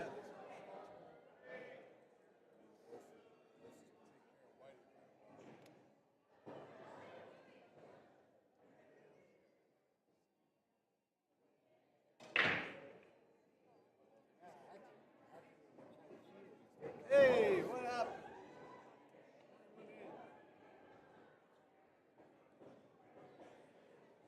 Well, we'll leave it on this one for now. There was a break on table number 1, and he's made a ball off the break, but he's got to figure that table out. This one here is kind of like the crucial rack. This is the one that matters. The decision that this player makes from King Cobras is going to be the decision that helps his team get within range to win the first set or to have their backs against the wall for the remaining 3 racks in this match. And by match, I mean the first set.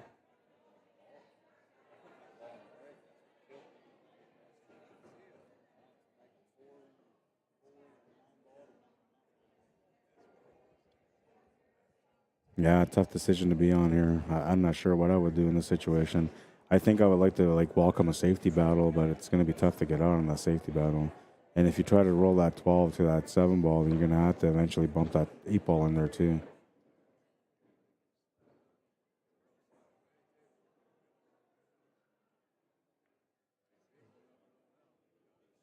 If you're a banking type player, then you know you can just bank this and you'd be good.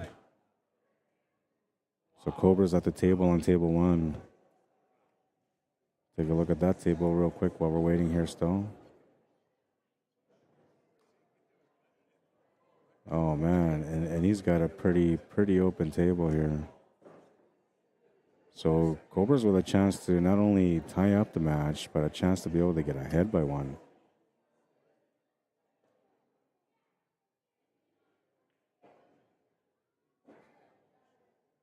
Has he made a decision yet? Still making a decision.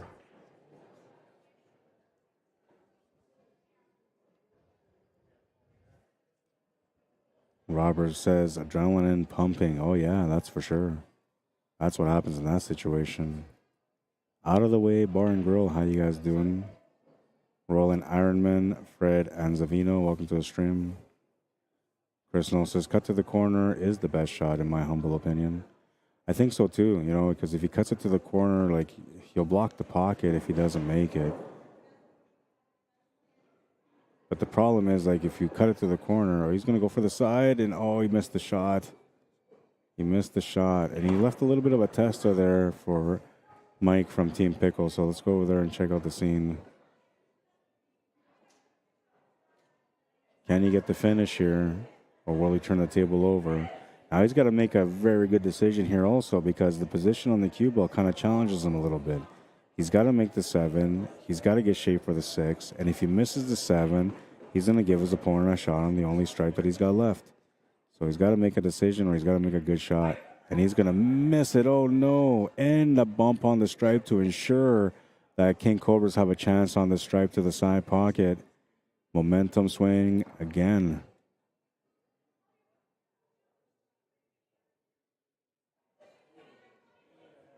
He can play this soft, or he can run into it. I think you run into it. I think you make the shot with some confidence to the side. You just bump into the 8-ball. And you try to get a straight line on it so you can set up for the bottom right corner, which is what he's looking at right now. Big moment here on this table.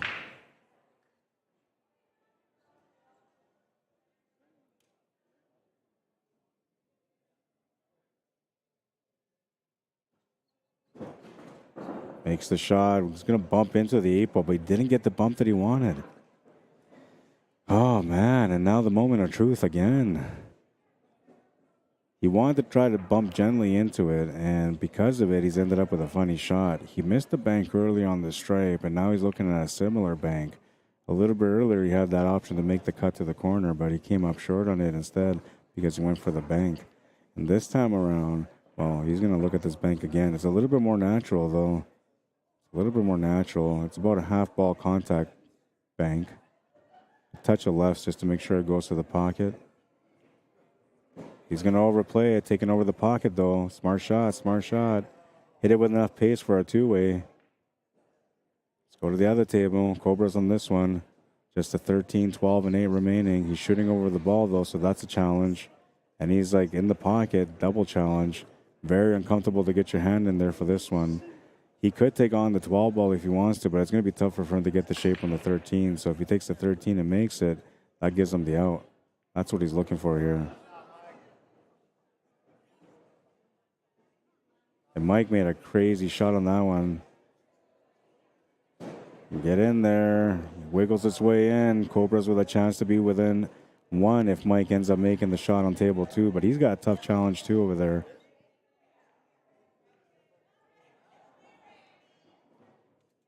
Made the shot on the 7. He's going to get perfect shape. Perfect shape for the 8s. I don't know if I caught all of that, but I hope I did. Makes it. They're on the hill. Cobra respond on table 2 or on table 1. They're down by 1. Anybody's game now. The final 2 racks of this first set coming up.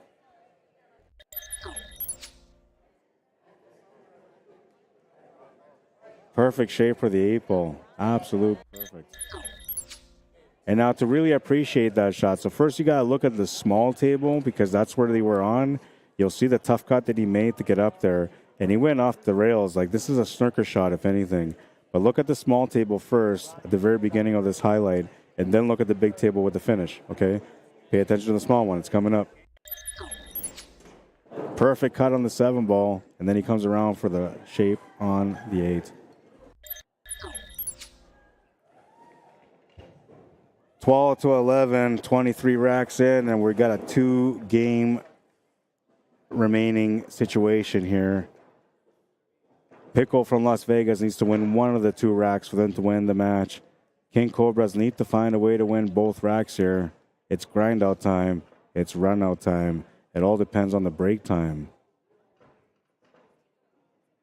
Everybody's feeling it. It's only the first set too, man. So this intensity that you're feeling right now is just the beginning. If they go to the second set, it's going to get a little bit more intense, and the round's going to get a little bit more intense, and the shot's going to get a little bit bigger and harder. Every rack that they go through will make a difference if they get to a second set.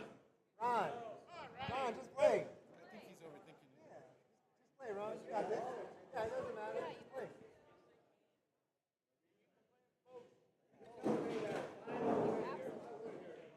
Yeah. It still don't matter, Ron.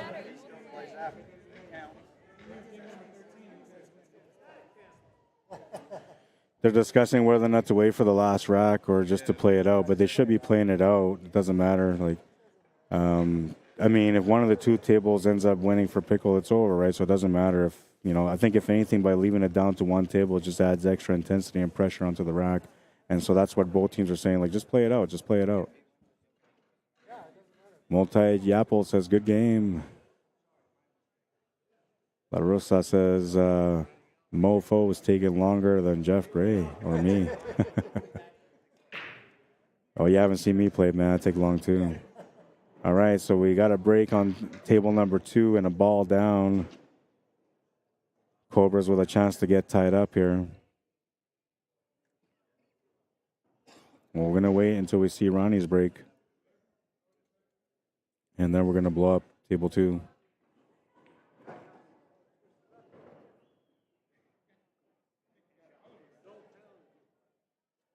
Well, let's take a look at it right now, I guess.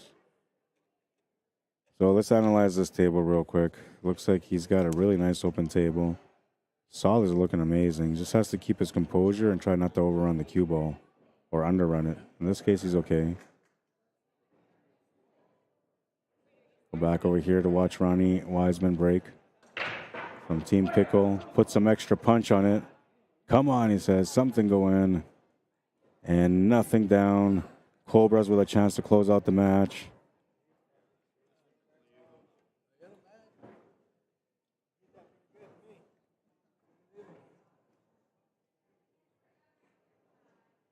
It is an intense battle now, and it's only the first set.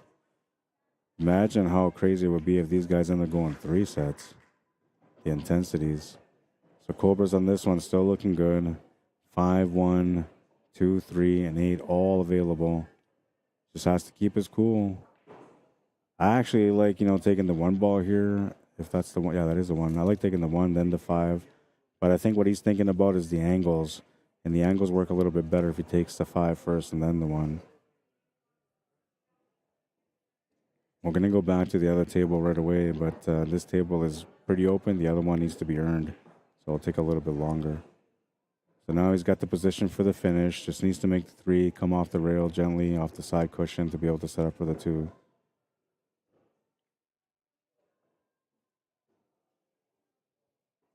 You see the intensity there. Bump into the 12 is nice, or the 10. That was a 12. Got to watch the pace on this one, and he's going to get the finish on this one. King Cobra's putting up a battle on the table here. It's Hill. We're going back to the main table now, and it's showdown time. The final rack of the first set.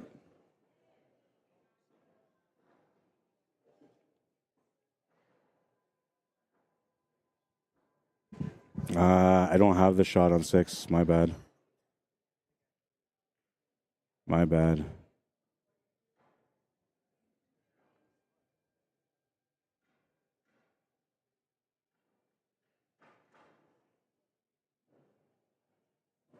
A chance to be able to win the match for his team.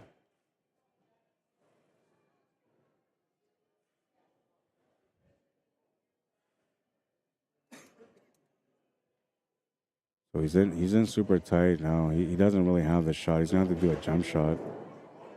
I like taking the jump on the 11 ball here. You could try to play the combo, but why? You just take the jump shot on the 11 ball. That should settle for the 9 on the side after.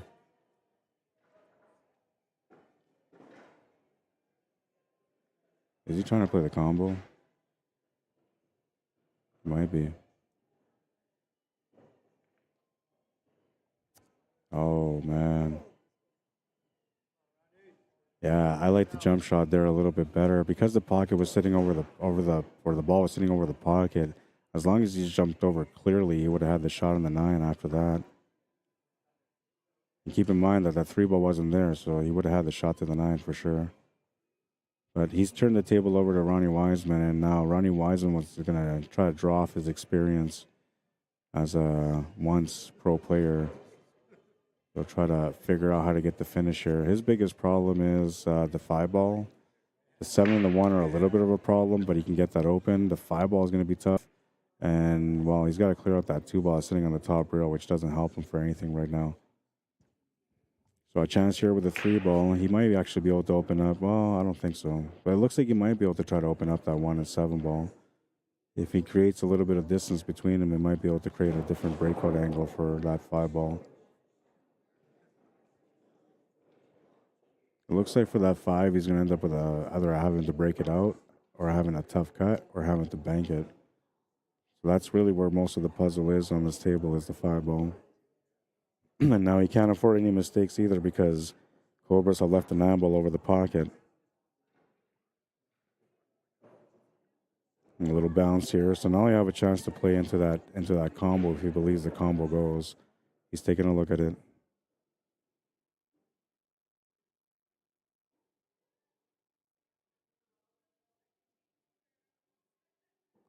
I don't have the shot.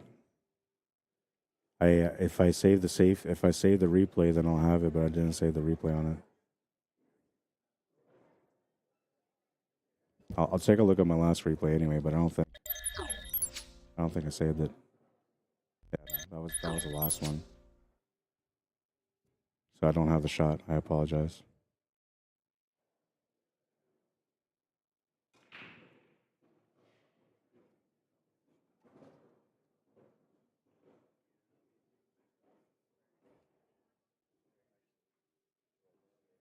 I can't. Sorry, man. If I don't save the replay, I don't get it. Gonna try to take over the pocket there. And as long as that cue ball doesn't scratch, he's done good. Played a really good shot there. This swings all the pressure over to King Cobras now. They had good control of the table at the moment. Now they have to find a way to survive this leave.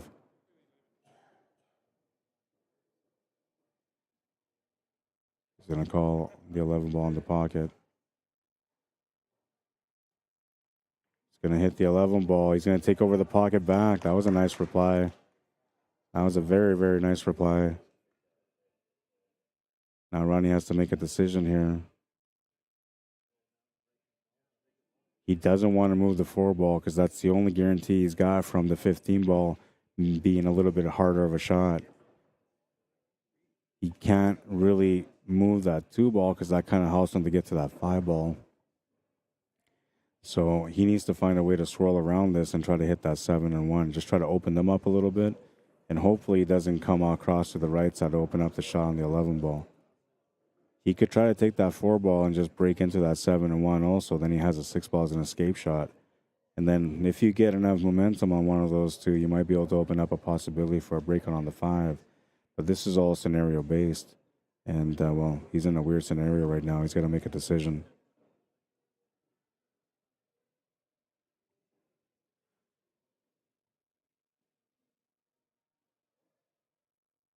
Tension showing now, says Chris Knowles. Yeah, man. Kovar Tim, how you doing? Reese Lewis, how you doing? Says good game. Keith Yowzer says watch this fellow on number 1 close out the last match steady. I didn't see the shot. I missed it.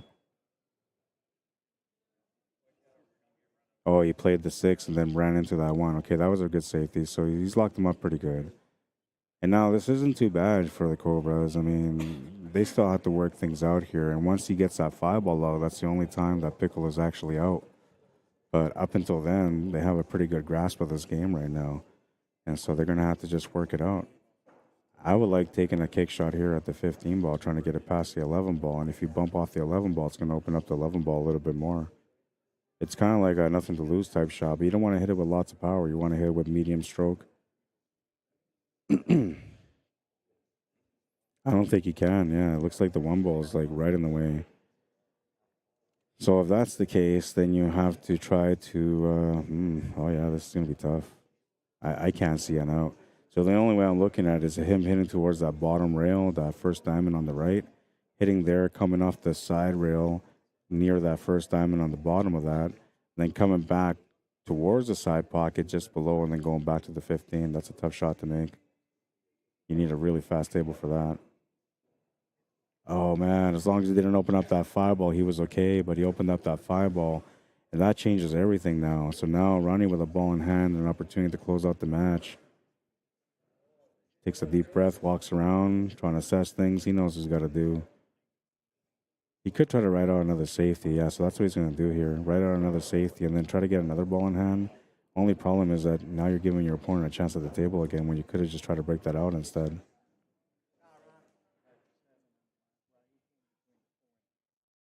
So now we're looking at a possibility of a reverse masse for the 11 ball, hitting off the bottom cushion between that pocket and that first diamond on the left, and then full swinging it with right hand spin, right hand draw. he has to mash off that cushion to go back up into that 11 ball. Either that, or if you know how to do that jump off the rail shot, you can jump off the rail and go back up towards the 11 ball too. The 2-rail kick is maybe a possibility, but no, I can't see the 2-rail kick. I can't see it. So option number 3 would be to try to roll up that 1 towards that 11 ball, but then you're going to give your opponent a ball in hand anyway, so it's not going to do much for you. Even this masse, reverse masse shot that I'm talking about is extremely difficult because he's shooting away from the angle that he needs for him to be able to get that curve. So that means he's got to increase the curve for him to be able to make that curve happen once he goes away from the curve. He's looking at it. Good try. That was the shot, though. That was the shot. He didn't really have any other options there, so he did his part as best as he could there. And this is one of those scenarios where it was basically out of your hands. Your opponent played a smart safety, opened up the table for himself, put you in an awkward situation where you had to find an out. And now, well, he's got an out with a ball in hand. Anything can happen, though, and, you know, there's always the opportunity that bad roll or scratch can happen, but with Ronnie Wiseman's experience, I just don't see that happening. I feel like he's going to close out. That's why they put him in game 25, because I know he's a closer. He's got the experience, he's got the pressure mentality, and obviously he knows how to grind out a win. Played a couple of smart shots to grind it out so far.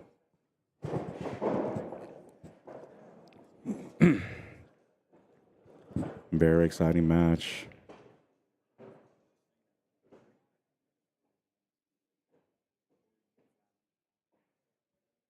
Yeah, the Jason Shaw masse off the rail. That's the one he was supposed to do. It's so tough to do because for him to be able to get that friction that he was looking for, he had to jack up almost like he was going to do a jump shot for it. Ronnie Wiseman with just the 8 ball remaining to the side pocket, he knows it's over. The other team knows it's over too. This is going to be for the match and to claim the 2023 Advanced Masters Division National Pool Championships. 13-12 the final score, and what a finish it was. Honestly, man, what a finish it was. If you guys enjoyed that coverage and you want to see more of that coverage, all you got to do is find me on YouTube, Rod Arriagada /CSL Manitoba. That's how you find me. And every time that I commentate and do my work, it's always the same style. It's always the same quality, man. So if you guys are enjoying this and you want to see more of it, best way to find me is through YouTube. And the link is included on the post, so you guys can just follow that link included on the post. It'll take you over there. I'm trying to get to 1,000 subscribers so I can really use your support right now. Before I keep going on this, one more time for King Cobras, we'll do some shout-outs for Josh Perez, Josh Paredes, Robert Visnick, Doc Reyes, Mr. and Mrs. Parra, Jackie Harper, and, of course, their pool hall, Stick and Stones in Louisville, Texas. Thank you for tuning in, guys, on that one. We're waiting for the women's match to finish. If they go to the second set, that's going to come to this table, too, and then I'll be back with another one. I hope you guys enjoyed the coverage. If you guys want to see some more of that stuff, like I said, all you got to do is go to YouTube, find me under Rod Arriagada /CSL Manitoba, and you're going to see that every single time that I go live for pool, it is the exact same coverage, sharing knowledge, showing different options, and teaching you more about the game while also connecting you with the passion of the game. If you want me to come out to your town and cover an event for you, all you got to do is message me via email, rodariagada@cslmanitoba@gmail.com. It's under the Cuesports Live banner, but I'm okay with working under different banners. So if you have an organization and you're thinking, hey, I would like this guy to come work in my organization to cover our event, all you got to do is contact me, and I can go under your banner. It's okay. Whatever it is for pool, that's what I want to do. It's all about pool. And so let's go to the last highlight. So once again, for this highlight, wait, it might be a different one. I think this was a safety highlight. Yeah, this is a safety highlight. Safety reply. It was a really good one, too. At that point, you're thinking the momentum's going to go their way, you know, but it didn't at the end. And Team Pickle from Las Vegas will win. Here's the shot from yesterday. I've been in the hotel room since I got here. This is the shot from yesterday. Texas Beaches. I have not left the building. I haven't even stepped onto the street outside yet. What a shot. Crossover bank corner shot. We have a couple of great shots throughout the week. I'm going to put a little reel with the 5 best shots that I find. Maybe I'll do the top 10 shots that I find in my system from all the highlights that I have. And then you guys will have a chance to be able to check that out on the ACS page. You'll have a chance to check that out on the YouTube channel as well. And if you guys haven't gone to ACS yet to subscribe to their page on Facebook, make sure you guys do. And then maybe the next time around, if I get a chance to come around, you guys will see me covering some of their events again. And I say if. It's all on you guys, though. But you guys liking and sharing the stream, that's what tells them whether or not you guys like the stream. I don't know if you guys like the stream or not, but this is your last chance to like this one. Can we get a quick score on the women's, please?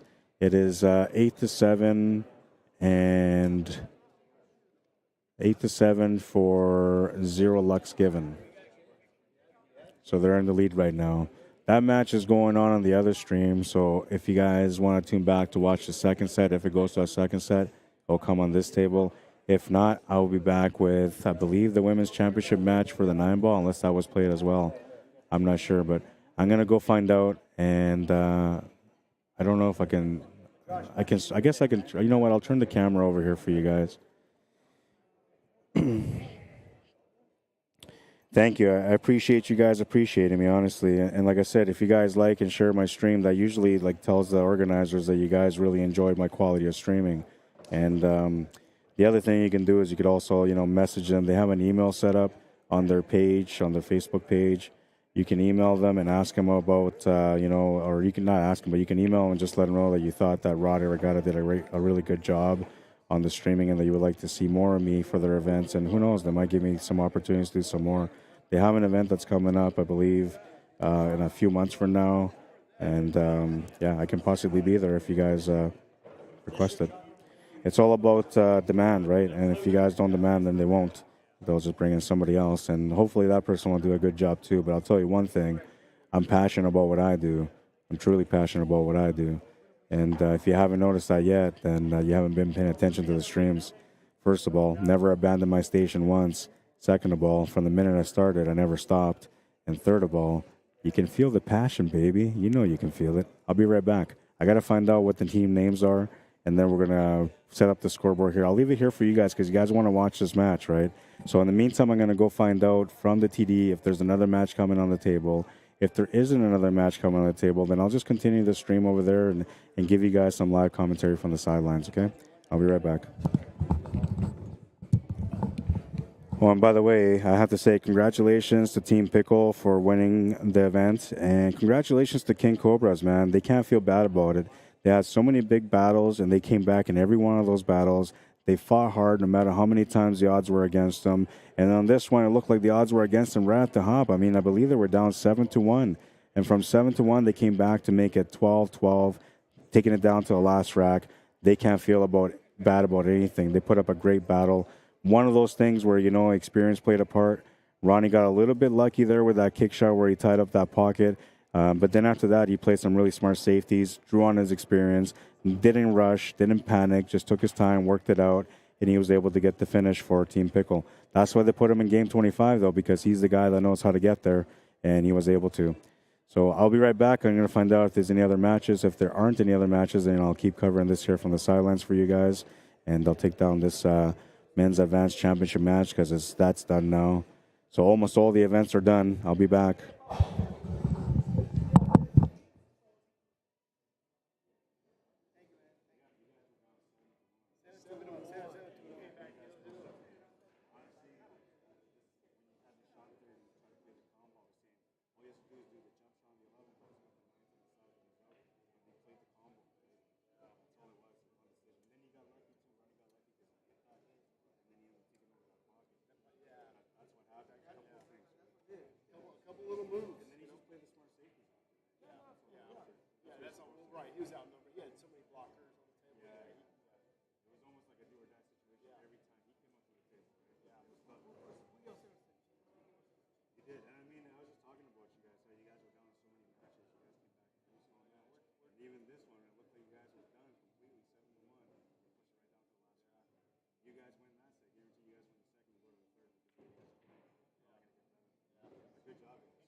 So I'm gonna go and set up. All right, so yeah, now you can hear me. I have to give these guys the other headset back. I got to set up my own headset. I'm still looking for the TDE, so I'm not sure what's going on. I'm either going to be done streaming here, or I'm going to continue to stream. If you guys want me to continue to stream here from the sidelines in the meantime, I will just continue running it from here. But for now, I'm going to give them their headsets so that they can use their headsets so they can do double commentary over there. I'll be right back.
All right, so the scoreboard has been updated. This is Zero Lux Given versus Alice Hideout.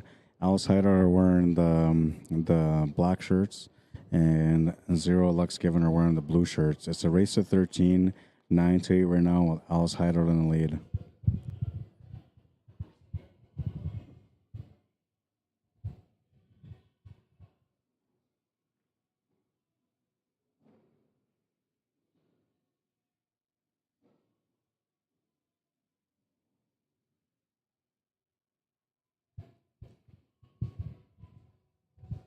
And by the way, thank you to everyone that took the time to share the stream today, because I didn't have a chance to be able to share the stream because of the restrictions, but you guys helped me out a ton, so I really, really appreciate it. Thank you, Leanne. Best way you can support me is by finding my YouTube channel, which is attached to the post here, and then just subscribe to my channel. That's all. Trying to get to 1,000 subscribers, so I really appreciate the support. And if you guys are enjoying the quality of work that I do, then by supporting me and having other people eventually discover me will only help for me to be able to do other jobs and other events where you guys will be able to enjoy the coverage from there. My first gig in the States so far. I've never worked in the States yet for my pool streaming, and it was a true honor to be out here in Las Vegas at the Tropicana Las Vegas Hotel to be able to cover these events. I enjoyed every single day. I had a really good time. There were some days where I was really exhausted, but we're here to the last day, and I'm so happy to have the opportunity to have been here. And honestly, your guys' support has meant the world to me.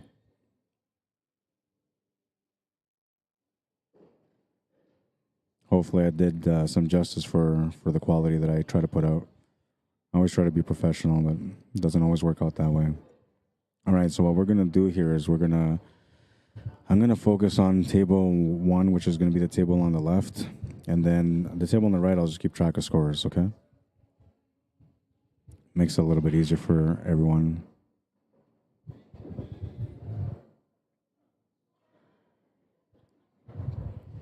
And I don't have my headset on. I'm holding a mic in my hand right now, so if it sounds weird, there's some weird noises because I'm holding a microphone, literally holding a microphone here. And Jill Nagel, how you doing? Or Nagel, welcome to the stream. Says team name is Cutorious, I think. Okay, that's Alice Hideout team? Cutorious? Okay, I'll fix that right now. Thank you. Okay, see how it's spelled? Cutorious.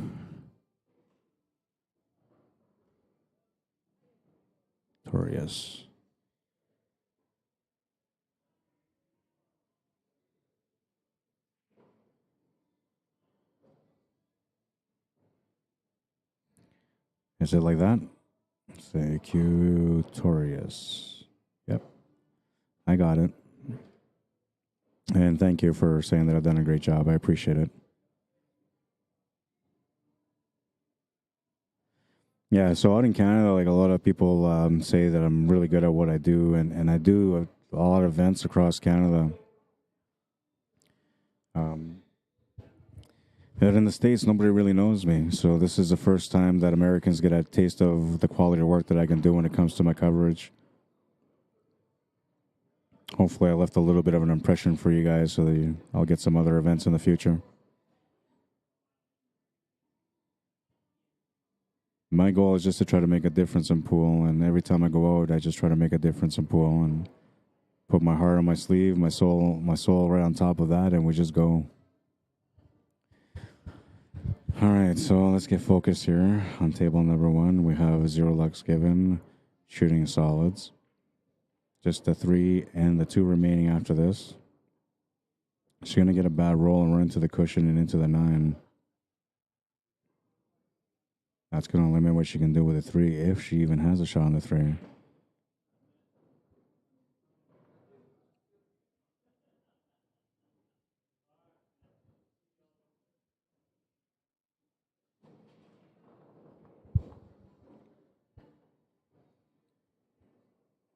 Now, the only reason I continue to stream this is because there's a good chance that this could maybe go to a second set, and if it goes to a second set, then they're supposed to switch the match to these TV tables, the ones that I was working on.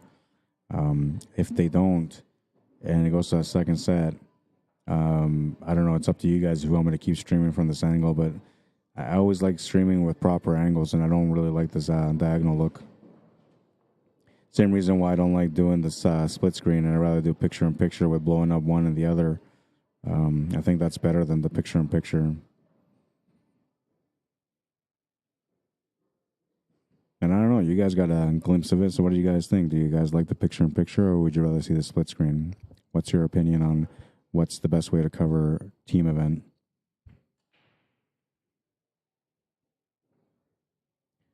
Thank you, Pool Play. Says, did great job all week from Pennsylvania. I appreciate it. Appreciate it, man. Maybe one day I'll come your way and do some events out there too. Wrong team. They are the team with the no lucks given. Okay, well, I gotta go look. You like split screen, Reese? Okay, I gotta look now. Hang on.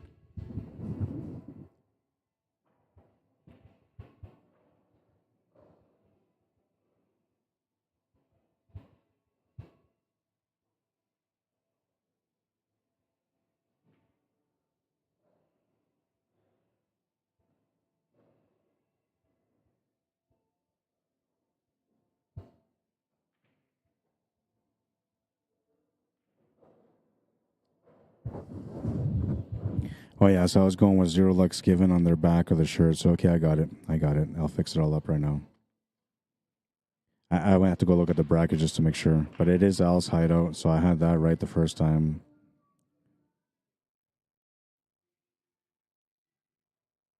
Al's Hideout. Q, Tori. Oh, and there's no break in between. It's just one word according to the bracket. All right, so now that I fixed it, that should fix things all together on this match. Make it whoever wins type thing.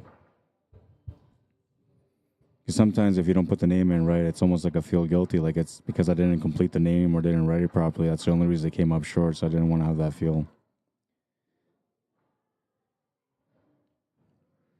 This is the last match of the event, by the way. There are no other matches left as far as I know.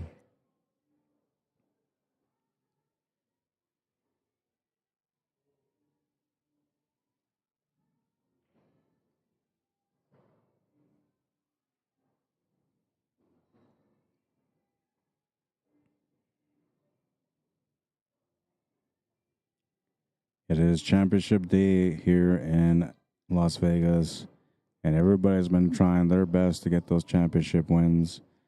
Right now, Al's Hideout leading by 1 on a race to 13. They need 4 wins. Both their players at the table right now. That can bring them within 3.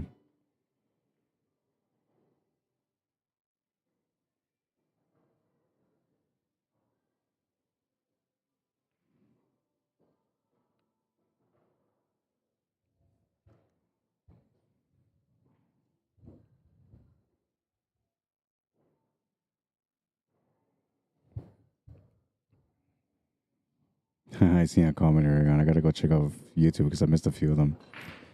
Good run, Cobras. Carlo Proud.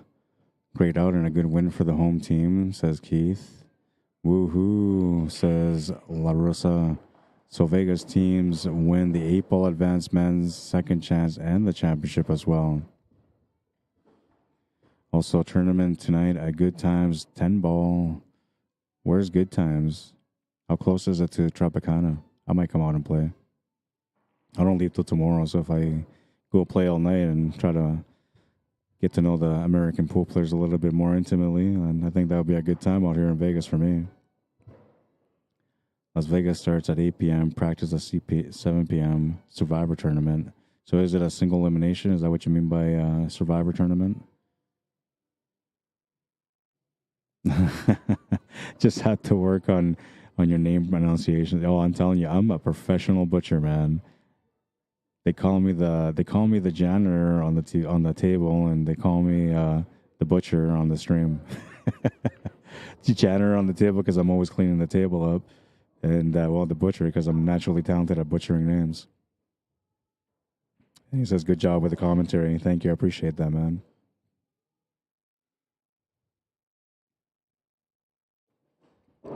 Yeah, so as far as I know, this is the last one. Last match of the event.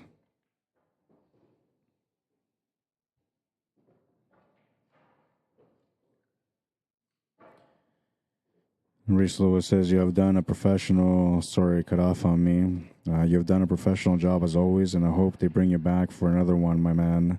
Rod, you're the best. Thanks, man. I appreciate it. I'm hoping to bring me back too, but it's all up to organizations, right? And I mean, it's up to you guys too. When you guys are liking and sharing the stream, it shows them that you guys are really enjoying it, and it shows that you guys, were engaged into the event through my streaming.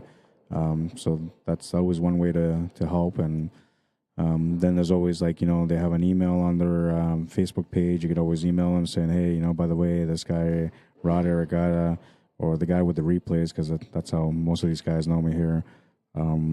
He did a great job, and we'd like to see him again. They may not even consider it, but they might. Pool Play says, great way you had it all week. Changing back and forth has been awesome. Yeah, I think it's better, honestly. You're very welcome, Leanne. Very welcome. Reese says, I'm going to email him. Thanks, I appreciate that, man. Yeah, it's just opportunities, for most of these events, we don't make money from these events, right? We just travel around. They'll cover our costs to getting around. And then from there is just exposure, right? So when we go out there and we get compliments from viewers, that creates exposure, right? Same thing with liking and sharing the stream, that creates exposure. And all we can really hope for as streamers is just to have an opportunity to be able to eventually make some money from the work that we do. But it's a lot of sacrifice, So the moments that come where people are appreciated are the most valuable moments, at least for me as a streamer. I truly appreciate the support. Just trying to get to that. Thank you, guys. 10 to 8.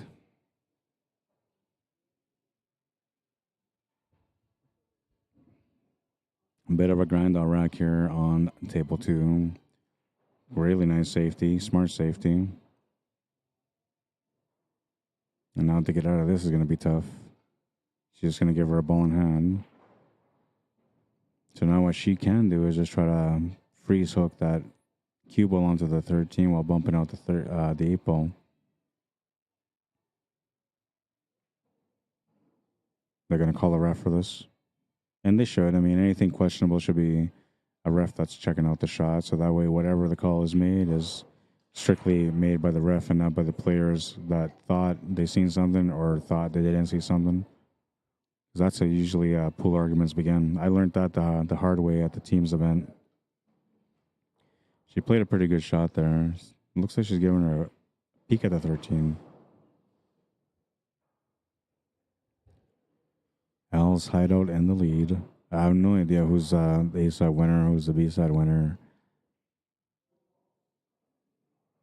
But we will find out. This could be the only match left, or it could go to another set.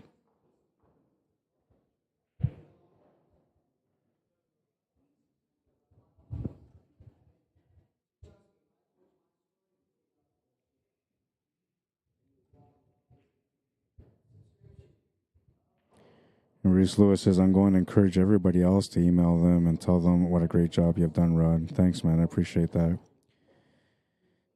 When I came out here, I was just hoping to, get a little bit of recognition for the talent and my passion that I have for the game. And I was hoping that was going to be accomplished, and I'm not sure if it was. I know that the president of ACS was, he liked my streaming, my commentary. I know the executive director of CCS, Ted Harms, really enjoyed the commentary because he came out to me today and he said, hey, I watched some of your streams last night. You did a really great job, an excellent job, he said actually in his words, which I totally appreciate. Oh, what a shot. Oh, no, and the 8 ball will scratch.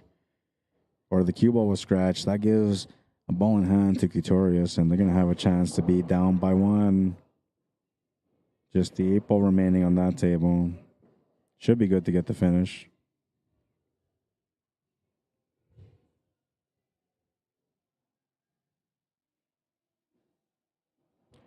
Ten to 9. They're down by 1.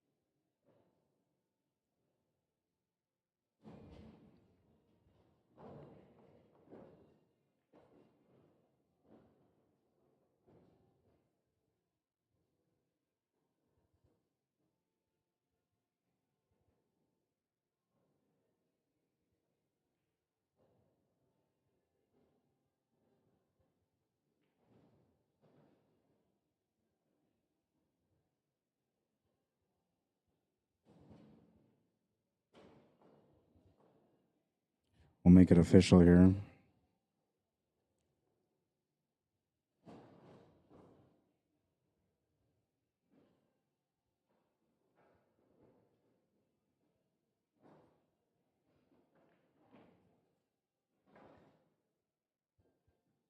Same thing if you guys play pool on different organizations here in the United States and you guys are enjoying the coverage, just remember my name. That's why it's good to subscribe to my channel, because you can just send them my way.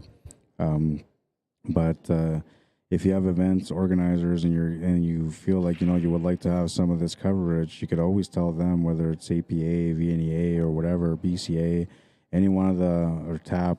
There's so many different leagues, but any one of the leagues that has events, if you guys are wanting me to come out there and cover their event, all you got to do is just suggest my name to them, and they'll track me down. And I always put up how to get a hold of me. So my email is CSL Manitoba, MANITOB as in boat, @gmail.com. CSL Manitoba @gmail.com.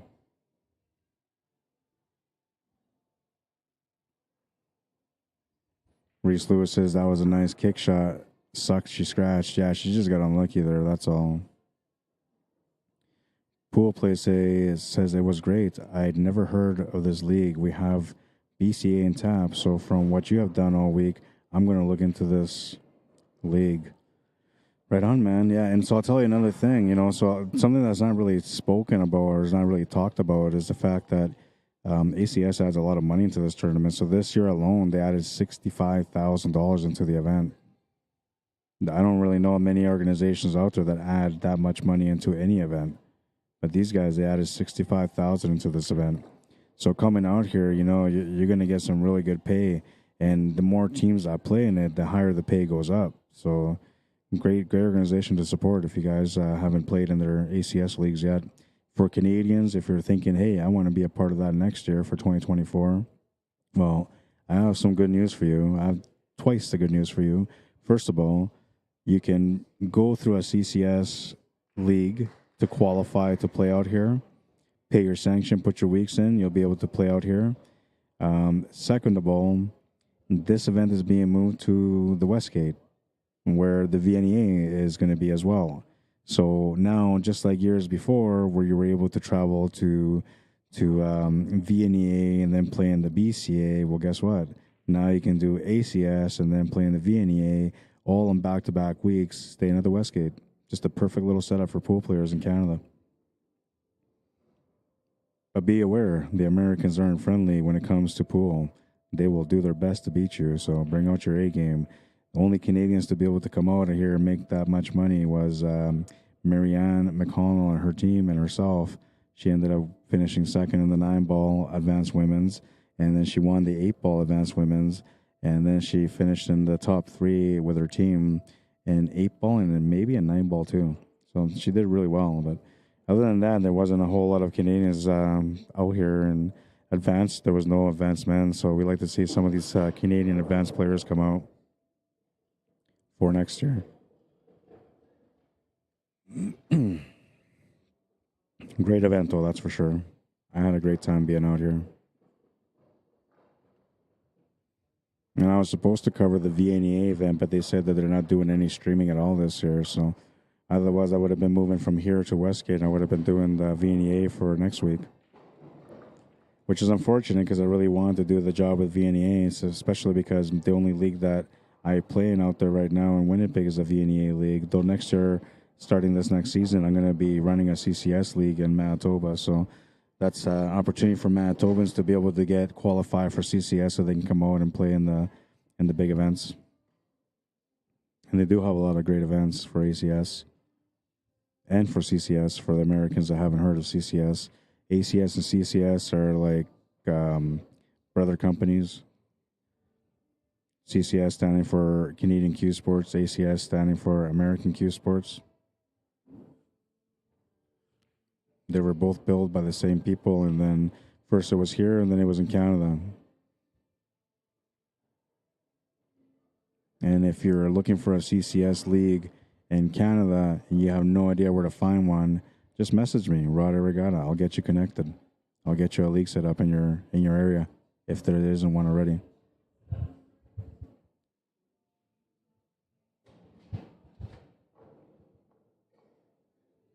Honestly, what impresses me the most, though, is the money added into the event. And what impressed me on top of that is the fact that they don't even talk about it. They don't tell people about it. I mean, it's advertised in the. If you look in the brochure for ACS, you'll see it. It's clearly on there. Every dollar that they added is on there, but they don't advertise it, which I think is really nice because it means they're just doing the job because they love the job, not because they're trying to get credibility for how great they are. Safety play on table one.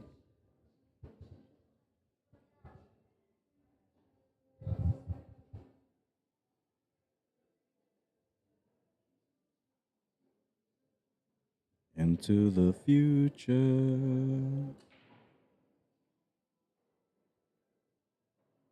Oh, and it's 10-9. So we're looking at 3 wins for Al's Hideout and 4 wins for Cutorius. Right now, Al's Hideout on 2 tables, and they'll have a chance to get on the hill if they can win both these racks.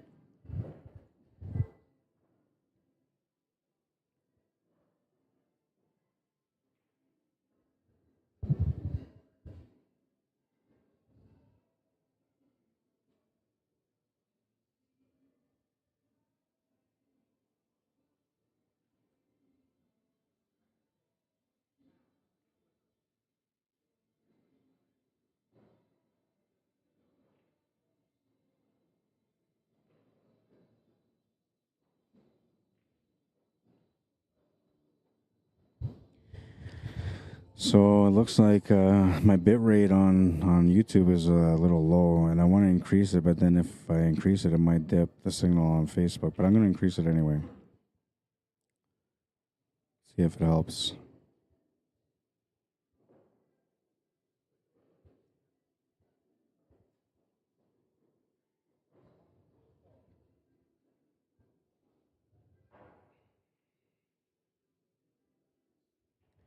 Yeah, I'm not sure if I laid an impression here on ACS or not, but with your guys' support and emails and stuff like that, then they'll likely know that it was a good job done by me. They might even go back and watch some of the streams to confirm.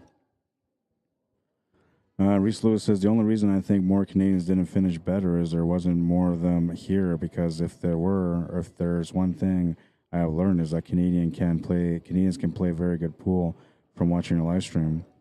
Yeah, no, we have some amazing pool players in Canada too. But I don't know, man. The level of competition out here in the States is insane. But I like to see it. I would like to get, maybe one of our Masters teams coming out from Manitoba. Maybe a Masters team from Calgary would be nice to see. Even a Masters team from Saskatchewan would be nice. Because the Advance didn't have enough teams in it, but the payouts are still like 3,500, I think, for first place. So a really nice payout.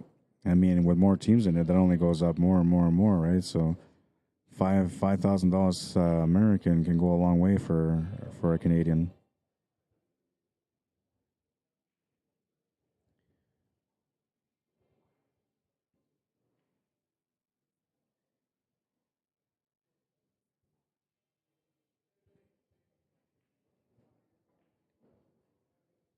And for those of you that don't really know, let's say you happen to be in Las Vegas next year for this time of year when they have the ACS events. You don't have to be part of a league to play in the singles. You only have to do so to play with teams and I believe Scotch doubles. But for the singles 8 ball and 9 ball, you can come here without ever playing a single week in ACS, pay your ACS sanction fee, which I believe is around $50. Pay your ACS sanction fee, and then you can register into the event. So if you're out here next year, you're trying to plan a trip for Vegas, May 13th to the 20th is when they had it this year. So next year it should be May 14th to the 21st. That's what it should be. If you find in your schedule that you have a chance to go to Vegas, get a hold of them ahead of time, pay your sanction fee, come out here and play in the singles, and you'll have a great time while you're out here.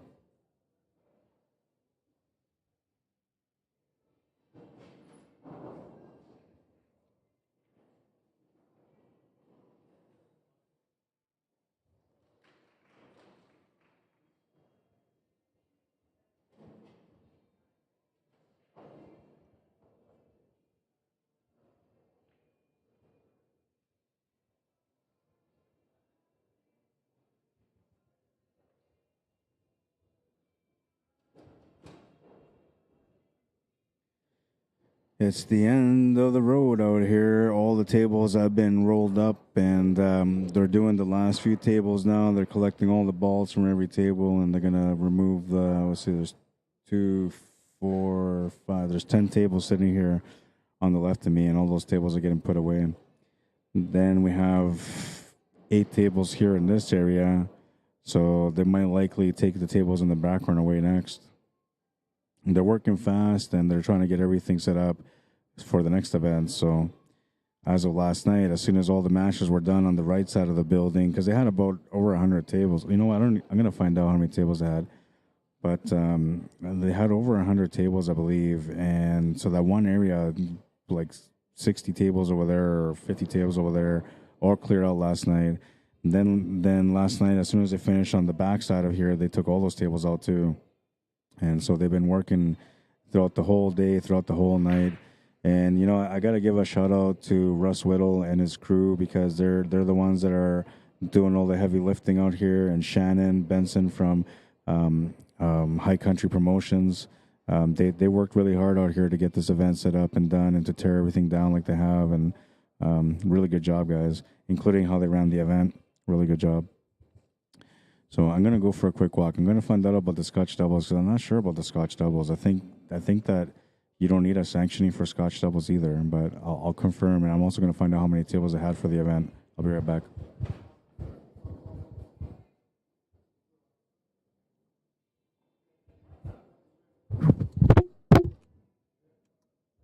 That was me getting tangled on my mic. My bad. Apologies.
All right, so they had 118 tables set up in here. That's how many tables they had, 118. And the event next year is running from May 11th to the 17th. So if you guys want to come out and play in the singles, all you got to do is pay your sanction fee, and then you're allowed to play.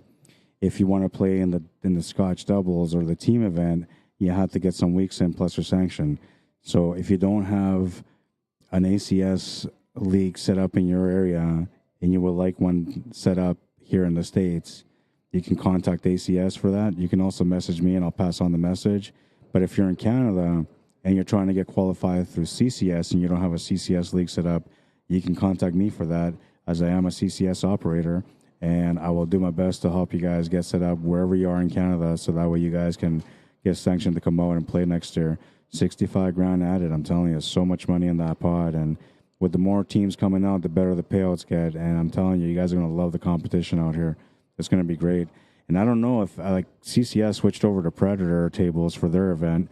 I'm not sure if that's going to happen with ACS, but I also know that VNA is going to be coming out with a new version of their tables, and those are supposed to be pretty good too, which I haven't seen yet, but there's been a lot of talk about them coming up with new tables. I don't know what they're going to do to make anything better. The only thing I can think of is removing how much you can cheat on the tables and tightening out the pockets, different cut of the pockets. That's the only things they can really do to make it any better. I just can't see anything else. I mean, they use Ridgeback rails already, which is equivalent to diamond tables, so they're not going to change the rails. Maybe the cloth, that's something they can do a different change on. But they have a deal with, I believe it's Mercury, who supplies the cloth for the VNA tables or the Valley tables. But we'll see. If there's a change of table, you guys are going to find out about it. I know that the CCS Western Canadians and all their events that they have in Canada, all those are Predator tables. So if you're in Canada, you're looking to play on some Predators, CCS is the best way to get there.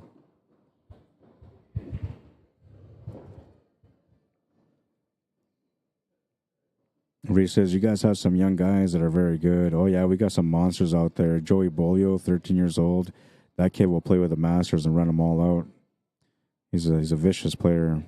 The problem out there is that we don't get enough spotlight for our players, so that's my job, and that's what I've been trying to do. I've been trying to work with the juniors over the last year and trying to get everything set up so that way I can try to create more spotlight for them so people understand how good the players are in Manitoba. So I'll be doing all that when I get back to Manitoba as well. I think I'm going to be focusing more on the growth of the game than I am on the streaming side of things, but I was streaming every Sunday at the hangar. And that's what people were tuning in to watch, is every Sunday when I streamed. I don't know if I'll be going back to the hangar anymore, but I'm still thinking about doing some tournaments. I just, being out here away from my family, kind of open up my eyes a little bit more about trying to be more smart with my time that I have available when I'm at home. And so I'm going to try to spend some more time with my family and enjoy that a little bit. But I'm still going to be streaming, so you guys won't be missing out on the streams. I promise. And I have some big events coming up too. King of the Hill, King of the Barbucks. We have another Sandbagger Fest coming up in a few months as well. So there's going to be a lot of big events going on from Manitoba where I'll be streaming, plus any other events that I get through CCS, ACS, BCA, or VNEA. Any of those events, I'll go out there and cover them, and you guys will be able to watch those as well. Jackie Claxton wants to know, how do you go about contacting ACS about next year's 8-ball and 9-ball singles? Hang on. I gotta ask Ted.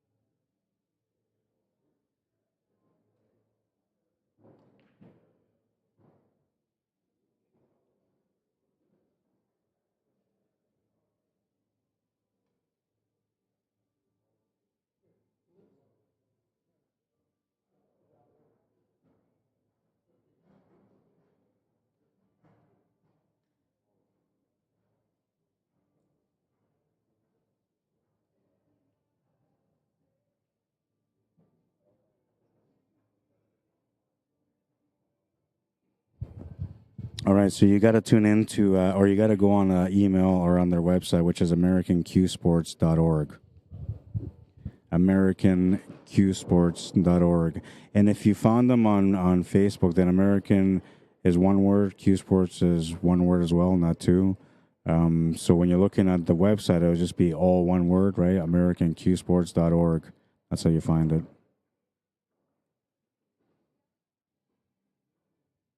10-9 on the other table. I'm not sure what's going on with the other table. They're still playing. Jody Peckham, how you doing?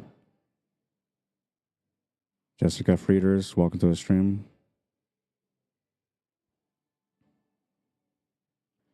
Everybody on YouTube, welcome to the stream still. If this match ends up being the only set, then it's over. There's no more coverage at all.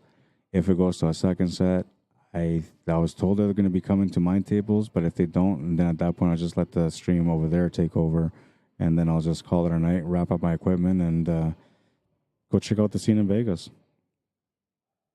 Viva Las Vegas. The one thing I wanted to see out here in Vegas is I was hoping to see like a pool playing Elvis. I don't know why they didn't have one. Might have to find an Elvis impersonator and teach him how to play pool for next year so we have a pool playing Elvis at the event. I mean, I don't know if you guys remember, but back in the day they had, oh man, what was the name of that movie now? Oh, there was a movie that was done in Las Vegas. I think it was Nicolas Cage, and it was all like a bunch of Elvises in that movie. So when I came here and I landed, all I was thinking about was like, I'm going to see a pool playing Elvis here somewhere. I haven't seen him yet. They need to make one. If you're a pool player, you look like Elvis and you can sing like Elvis, there's a job for you out here in Vegas. You can be that celebrity, the pool playing Elvis.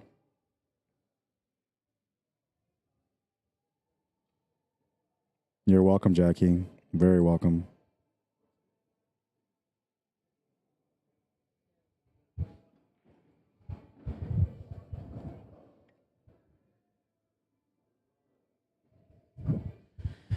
All right, so I haven't been focusing much on the stream so far, so I'm going to try to focus a little bit more on it now. Makes the shot to the corner, comes around for the 10 ball, I think it is. Yeah, to the side. 8 ball is chilling by the side pocket, too, so all she's got to do here, by the way, I'm talking on the table on the left, all she's got to do here is just stop it or draw back a little bit on it. And she's taking a look at it. The one thing she doesn't want to do is she doesn't want to end up over top of the 6 ball. So she needs to get away from that 6 ball. Pool players, when you're at the table and you're looking at things, don't just look at the shot that you're making, but also look at the situations you want to avoid. When you start looking at the situations you want to avoid, more than not, you're going to start finding the right shots over and over again. That's how good players play so good, because their shot selection is on point most of the times based on what they are trying to avoid.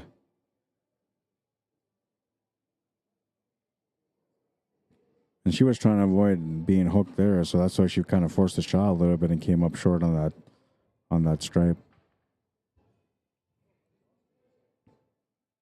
Cutorius looking for a chance to tie up the match on table 2 as well.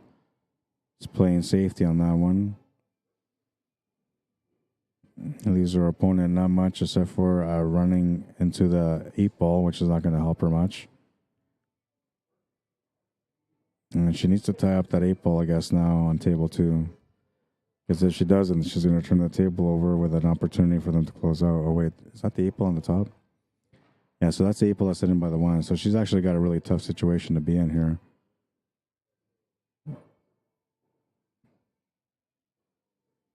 Table 1, I'm not sure what she's trying to figure out, but I'm assuming she's trying to figure out how to be able to play shape for her 5 ball. Stun draw to the bottom rail would work, unless she's got too much angle.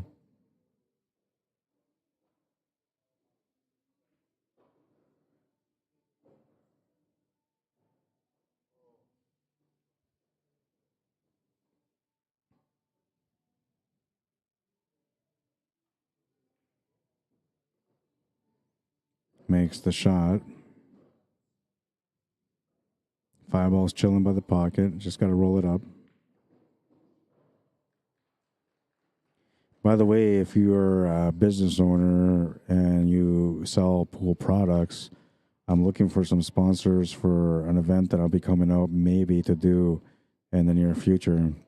It'll be here in the States, and I can't talk about it yet, but if you're interested on finding out what it is and you have a company that moves billiard products, contact me, and then I'll tell you what it is, and then you can see if you're interested.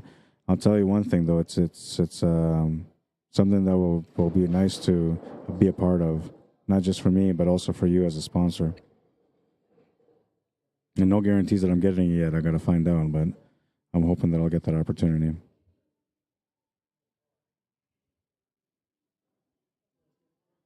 Gonna miss the shot on the 5. But the good news is she might not leave much here for that 10 ball. I don't know if that 10 squeezes by the 5 ball, but that would be the only shot she's got available unless she wants to reverse cut that 10 to the bottom left corner, which is going to be way tougher.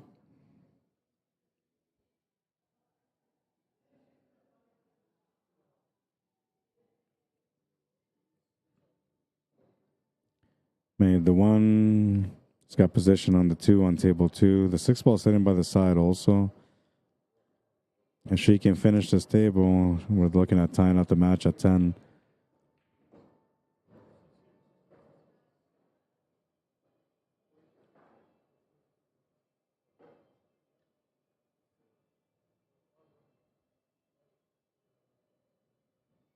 It's Fremont night today. Apparently, they have the electrical tape weekend or something like that. I'm not sure, but this is the weekend where people like get all taped up and they go out there and they do like weird performances, showing off their taping skills. And I don't know, I've never been to Fremont, but everybody's saying it's a great opportunity for me to go and check out Vegas scene. So they tied up the match at 10.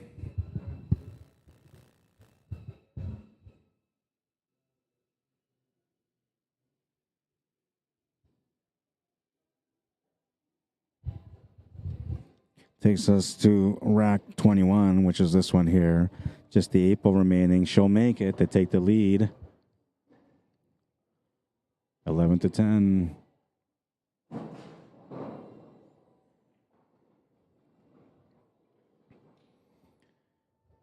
Cuesports looking like they're trying to get this match done. They got a lead. They need 2 games to win.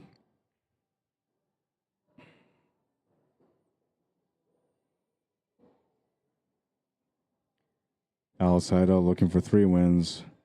Cuesports breaking on table 2.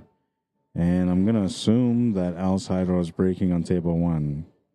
That's the way it should work out anyway. Leslie Nichols, Arlene Mand, how you doing? Welcome to the stream.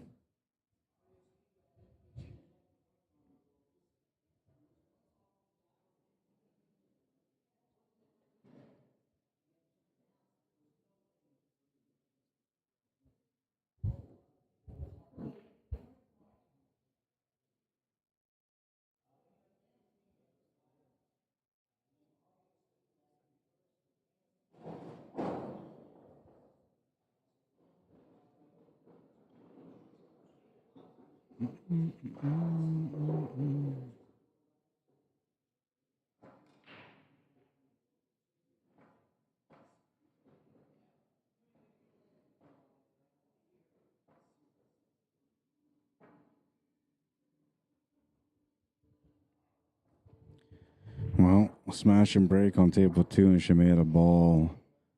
I don't know if she's got many options. I mean, I can see from here that she might be able to pot the 1 to the side. I don't know if she's got anything else because she's standing on the way or the right. So, no, it doesn't look like she's got much else. Either that or you can maybe try to take that 14 to the side, which I don't know if she can see it past the 1. She might get stuck trying to take a shot on the 1. And maybe she won't take it to the side. She might just try to take it to the top left corner instead.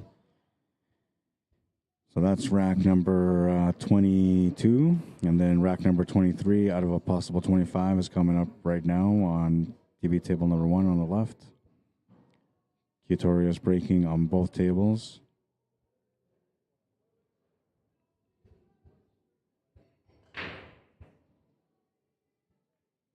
Kyla Johnson says, nice out, ladies.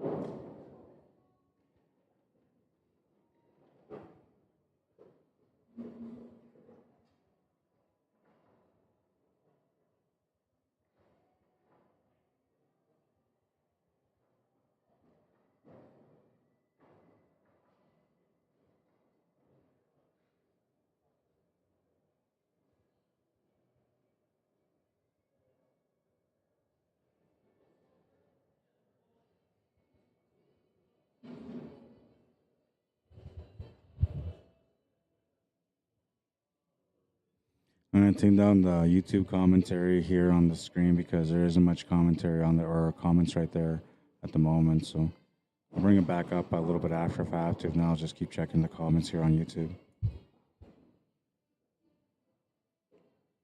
It's calling the 9 ball on table 1.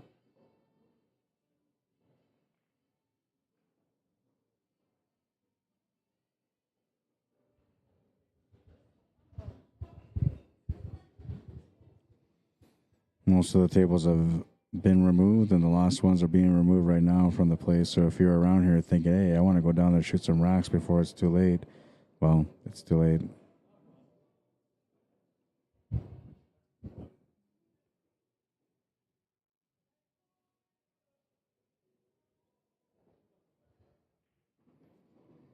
No matter what happens here, I think I'm going to stop the stream on the end of this match. If there's another match that comes to the TV table, then I'll restart my stream. But if not, then this is going to be the last of me streaming here in Las Vegas for the week. And if that's the case, I want to take a second here in case of the organizers get a chance to watch this later. I just want to say thank you for giving me the opportunity to be out here. Thank you for the hospitality and for being kind to me. You know, everybody that I talked to out here, not just the organizers, but the Americans that I got a chance to interact with and know. Everybody was nice to me. So thank you to everyone for welcoming me here and not making me feel like a Canadian. I didn't have to apologize at all, I don't think, this entire week. So I was a little bit more American than Canadian, that's for sure. Canadians always say sorry no matter what all day long. That's what they say anyway.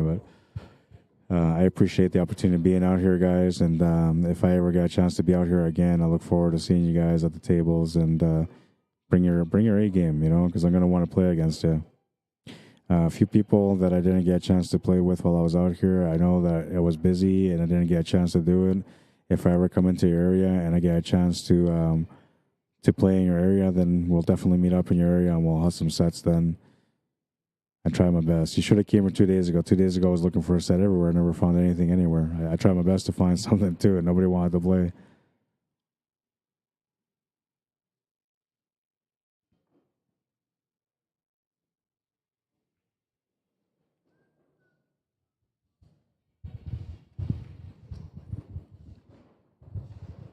Not sure if you can see past it.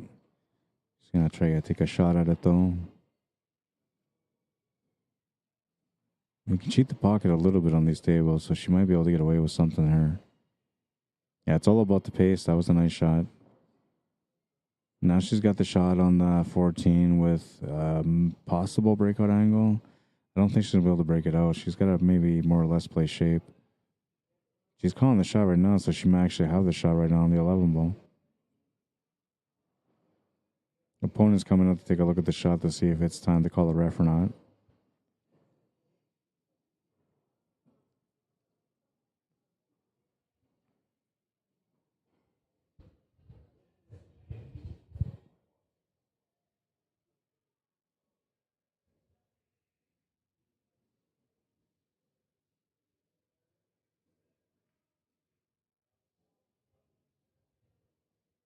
Looks like a turnover on table 2. So Cutorius will have a chance to be able to get on the hill on that table. Al's hideout trying to get the finish on this table. And looks like she can see the 11 ball a little bit. I'm not sure if it's enough to be able to make it or to even try to make it in a different pocket. But she's got enough to be able to hit it, I think. At least it looks like it on the camera. It's from this angle, like I'm trying to watch from my actual live angle, and it doesn't look like it's an easy shot. If anything, she's looking at a hit only.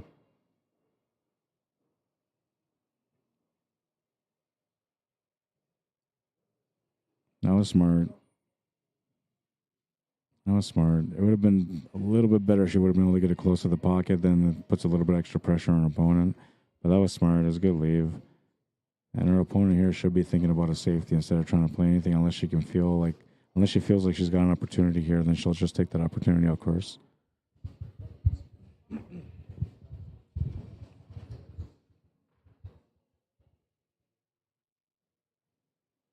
How you doing, Heather? Roland, welcome.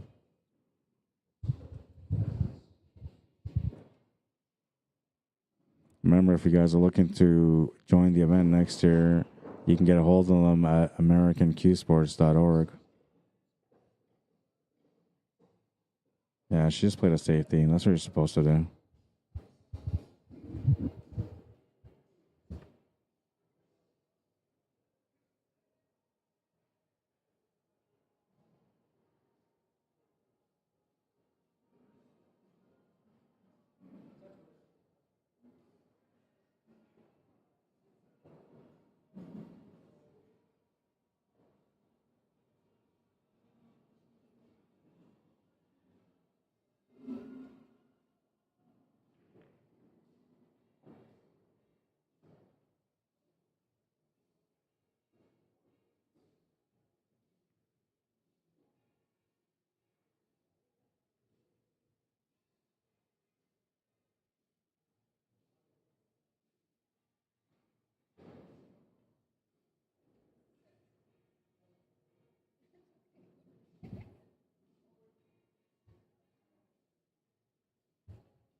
11-11, down to the last two racks. One of them being on table one, the last rack going on table two. Oh, wait, I'm lying. It's 25 games, so we're at 22, 23, 24. There's still one rack remaining after these two racks on the table.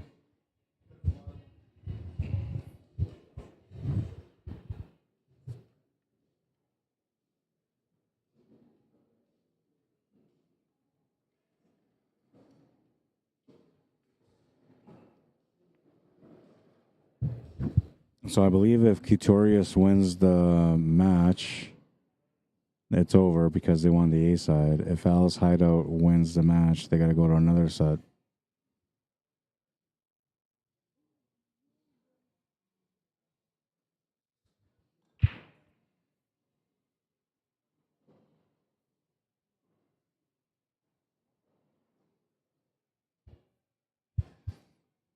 I'm actually okay with just ending the stream after this. I'll let you guys decide, okay? If you guys want me to keep it going after this match is done, if it goes to a second set, I will. But if you guys want me just to call it a day or whatever, just watch it on the other stream, then I'm okay with that. There's more people watching on the other stream because the angles are better on the table, and there's people watching on this stream right now. But there's people watching on YouTube, which is the reason why I still got it going here. It's because I don't want to let down the YouTubers who don't want to sign up for Facebook to get robbed from the opportunity of watching the rest of this match. It's Advanced Women's Division Final. Or Women's Advanced Division, sorry, Final. I said that all scrambled. And got some noise in the background, which is from the semi-trucks that are loading up the pool tables.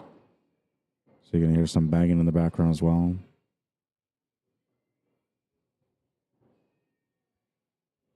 Trying to play a safety there, and she's left the shot on table one.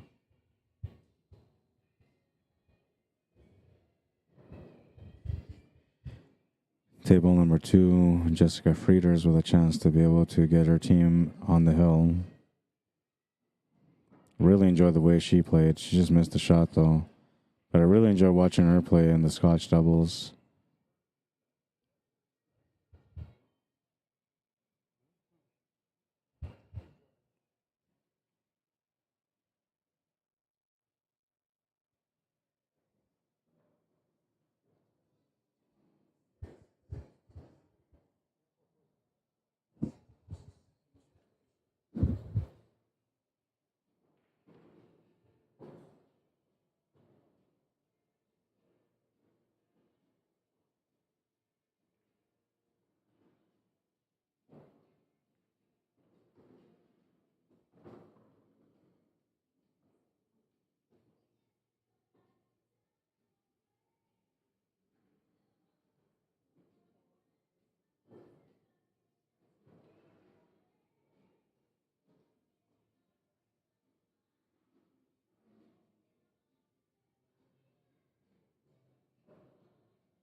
Well, just the April remaining here on table one for a chance to get on the hill first. And she makes it 12-11. Alice Hideout in the lead and on the hill. One rack remaining after the one that's on table two right now.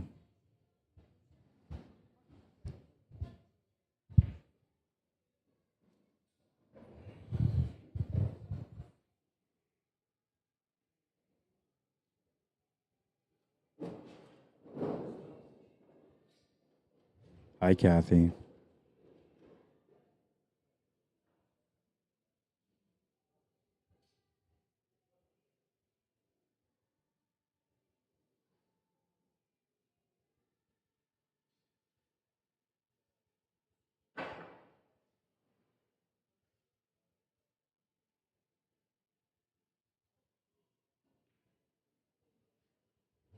Missed shot on table two. I'm surprised they're not just playing the last rack. They should just be playing the last rack instead of leaving the last rack to the final table.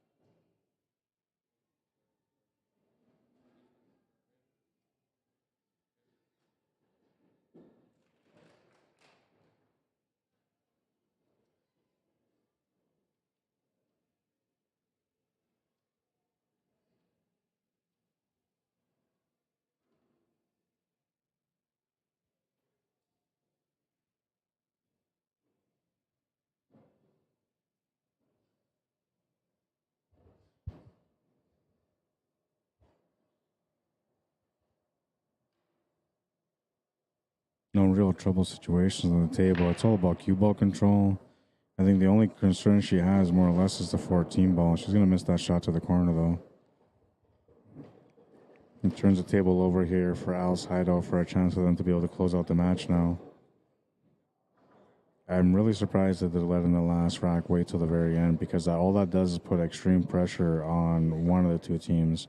Sometimes both, but usually it's a team that, not the one that's trying to win, but or I guess, yeah, it is the one that's trying to win, not the one that's trying to survive.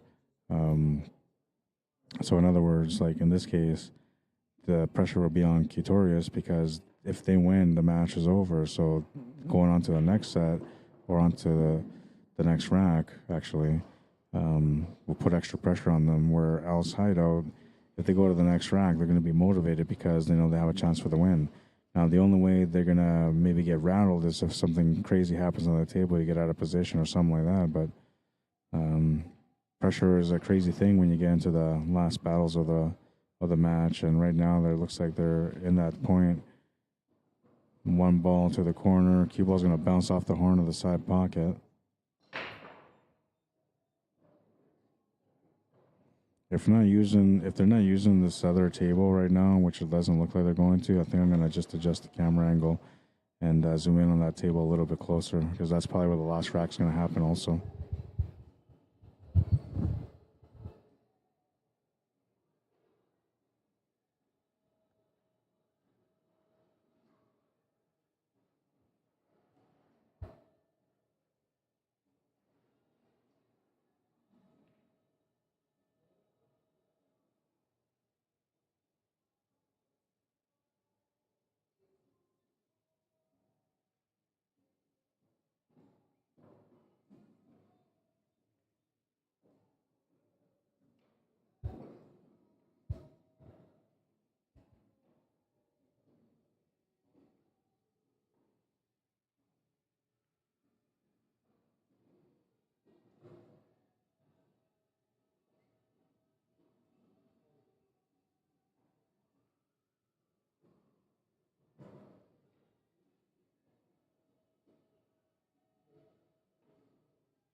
That's a little better, because then at least we can see what's going on the table over there, since the match is going to be finished on that table, it looks like.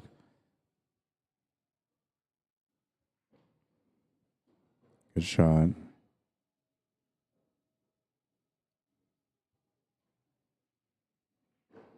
She can take the 14. She can set shape here for the 11 ball to set up shape for the 15 ball as well. She could take the 11 ball right now, take the 15 after, and then come back down for the 14. That's also another option. She's taking a look at both of her angles, see which one is the one that makes the most sense.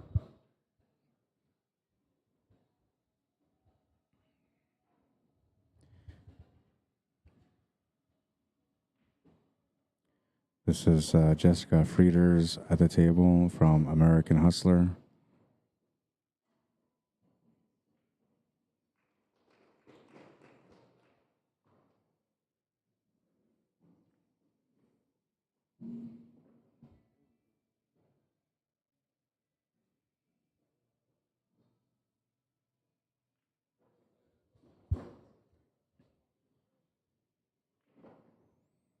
So it looks like she still has the shot on the 11, but the angle might be a little bit too thick. So now she needs to kind of either slow the pace of the cue ball to hold shape for the 15, or she's going to crash into the 15 and the 8.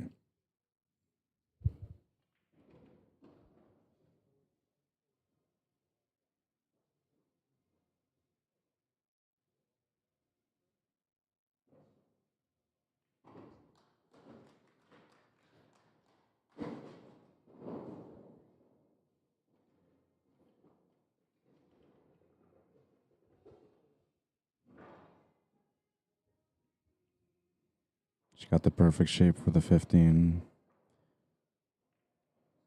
Opens up the pocket for the 8-ball. What a beautiful shot that was. This is to tie up the match at 12 and to take it to the last rack.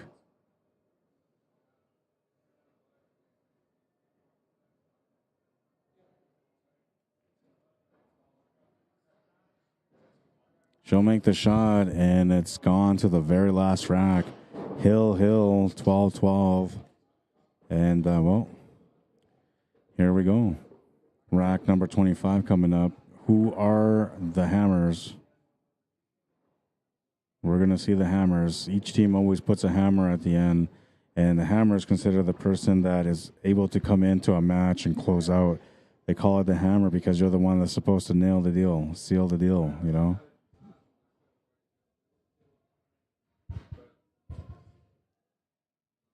What time did you guys work till last night?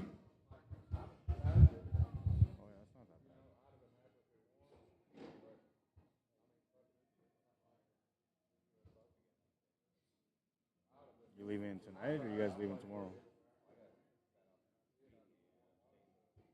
Oh, okay. So from here, you're moving to VNA?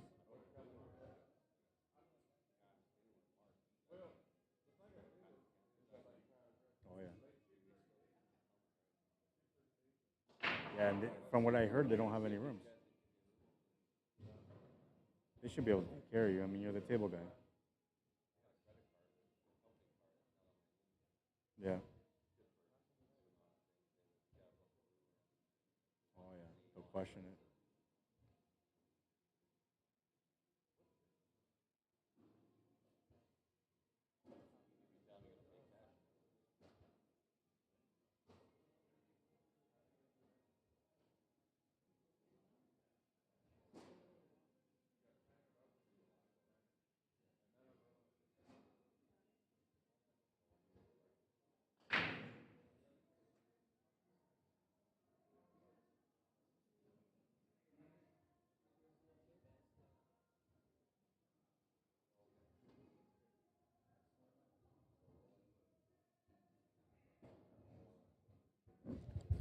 I'm not sure what we're waiting on. We're waiting for the last two players.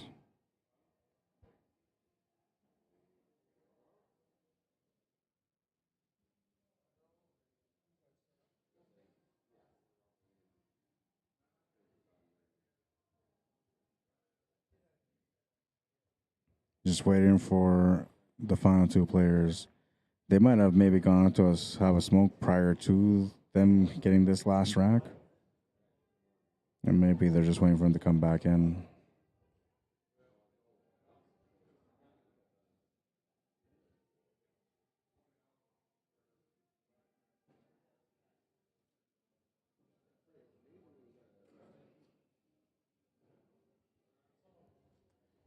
Well, I want to say congratulations to Texas Beaches because they won their event earlier on. That was all the screaming and shouting that we heard a little bit earlier.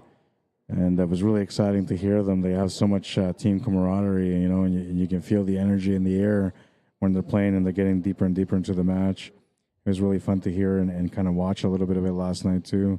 They ended up taking on the one Canadian that ended up winning all the titles, her and her team.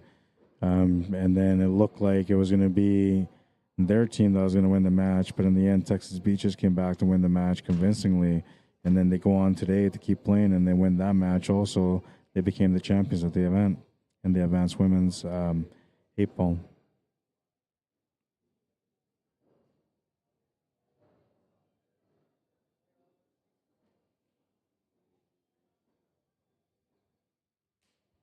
All right, so their last player is here, it looks like.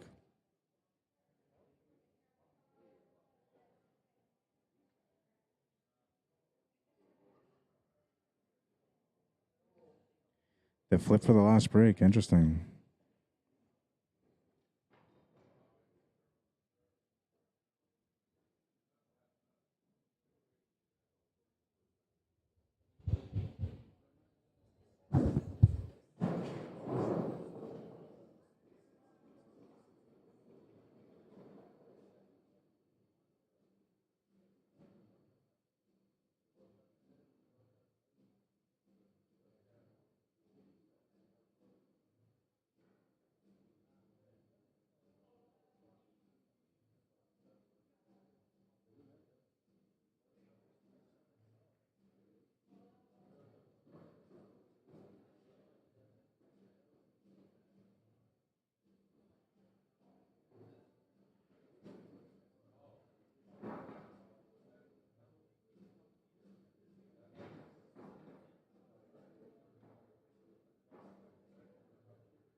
Chance to close out the match now. If she can finish the match for her team, they will win it on the first set.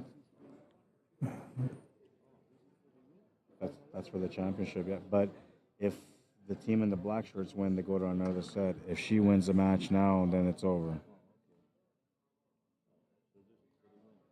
Yeah, and she's got a couple of shots available there. 13 and the 14. 13, 14, and 8.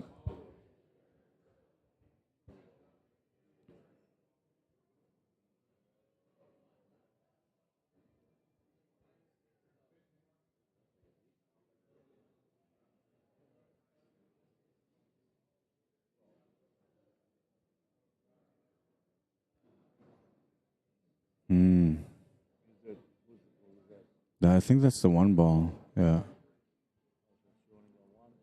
Yeah, she's got the 14. I think the only way she can make is to the side pocket. Yeah, like I'm thinking she can make it to that side, right? But tough shot to make. But when you're going to win a championship, you got to make a tough shot sometimes, right? And I know a lot of people that say you're going to face at least one tough shot every rack, unless you play good. Maybe, yeah. So that's what the decisions. But I mean, there's not much room for safety there either, right? So,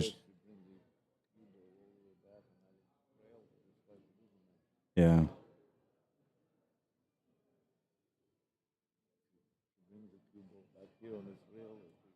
Then she'll leave long shots, possibility, yeah.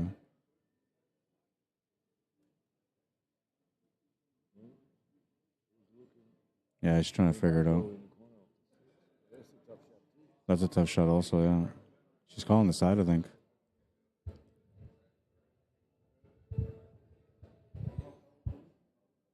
She going a corner? She may be going a corner past the 6, right?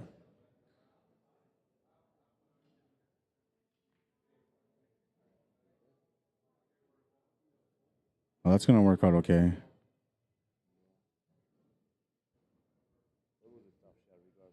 Yeah. Well, and she bumped into the 14 on the way down, so she didn't mean to bump into it. That's what changed the table for her.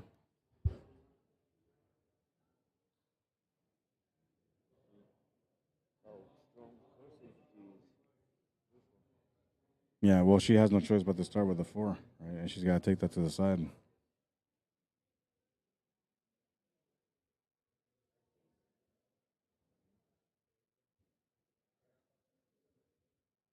See, if I was her, I would make the 4. I would make the 4 to the side, get the cue ball up, and then play a safety off the 3 and put the white ball right behind the 1. That way, you got a ball in hand for the next one. It's easier to finish. But she might get tempted to take the 4 ball and then try to go up table to break out that 3 and 1.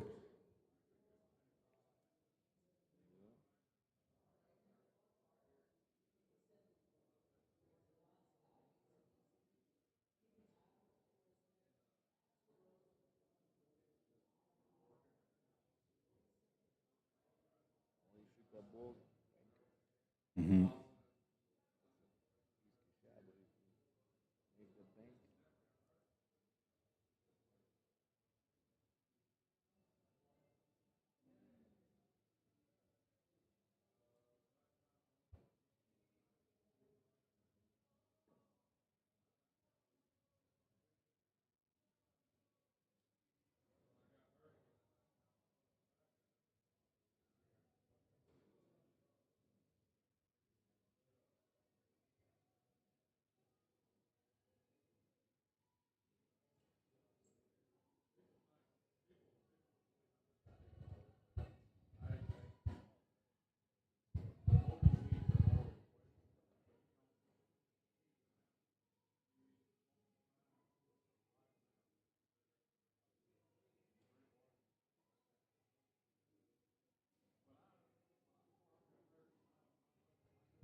Trying to figure out what to do on this table, and she's having a hard time trying to figure it out.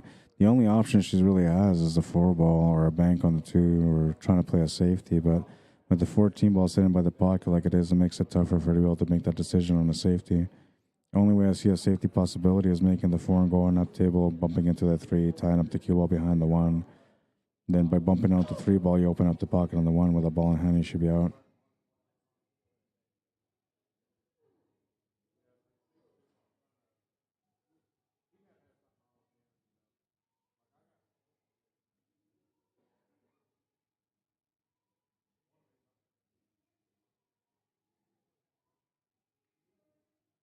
Oh, she's going to miss the shot, and she ended up giving away the position on the 14 ball. Oh, man. A chance for Jessica Frieders to close out the match for Cuesports. If she can finish the match on this table, it is over. They are the A-side winners.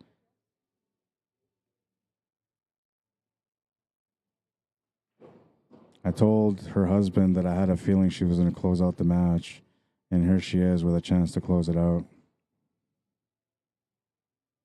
American Hustler on the table right now, trying to get her hustle on. And she'll make the 8 ball for the win. What a finish. What a match. 13-12, the final score, and that's going to be it. I think that's it. There's no more matches left.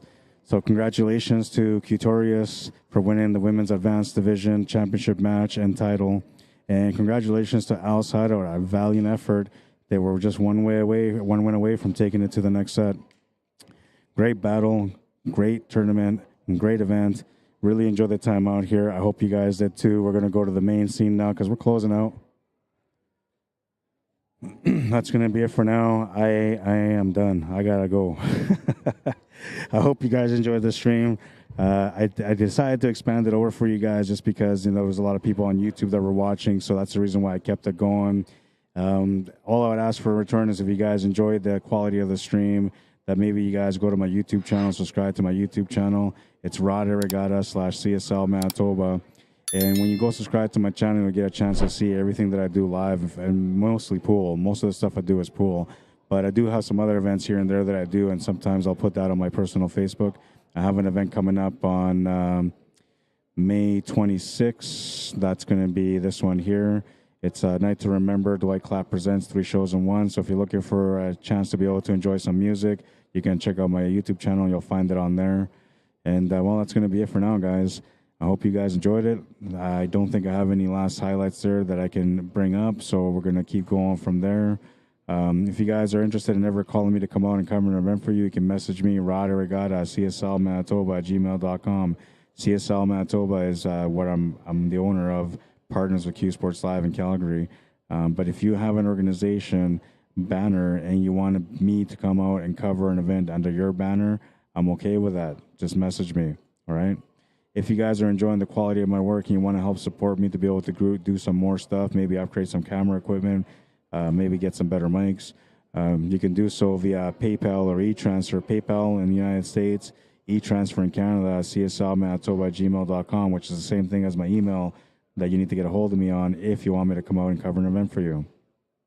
I'm also a representative of Jam Up Apparel, so if you guys are looking for anything at jamupapparel.com and you find something there that you want to ask questions about, message me, rod@jamupapparel.com. If you already ordered something, you're wondering where it is, message me. I'll look into it. Though right now I've been trying to look into it, and they haven't got back to me for almost a week because they're traveling around doing events as well, and they've been a little bit busy. But by the end of this week, coming up next week, they're going to be available again. And so anything that you have any questions, I'll do my best to get back to you about it. That's going to be it for now. I hope you guys enjoyed the stream. And, well, thank you for having me here, USA. It was a great time. Thank you, ACS, for inviting me to come down and cover the event. You guys are awesome. That concludes the event for us. It is now all done. The 2023 Acme ACS Nationals, all done. We'll be back again next year with some more action for you guys. And it won't be live from Tropicana's Las Vegas. This is the last time, so let's say goodbye to Tropicana Las Vegas Hotel. Next year around, it's going to be at the Westgate, and it's going to be a totally different setup. And it's going to be a whole lot of new players coming out, a lot of people interested in coming out to play next year. I look forward to seeing you guys there if I get a chance to come back. And if I don't, then, it was a pleasure to meet you guys this time. Thank you for tuning in. Thank you for taking the time to comment. Thank you for liking and sharing the stream. If you guys didn't, you guys should have, because that's how they know that you guys appreciated me being out here. If you guys didn't like the stream, it's your last chance to do so. And then the other way you can do something for me is just contact them via email. Say, hey, you know what? I like that guy, Rod Arriagada. My name is plastered all over there. Say you like the job that I did and you'd like to see more of it, and we'll see what happens. Maybe I'll get some other gigs with them. Anyways, that's going to be it for now. If you guys want to add me or follow me on Facebook, you can. My name is Rod Arriagada, and it'll be a true pleasure to have you on my Facebook. I hope you guys enjoyed it all, man. I'm done. I really appreciate the opportunity, though. Live from Tropicana, Las Vegas for the last minute. We're out of here. American Cuesports ACS Acme 2023 ACS Nationals Day 8 is done, and so are we. Have a good night, everyone. We'll see you guys again next time, whenever that may be. Until then, cheers.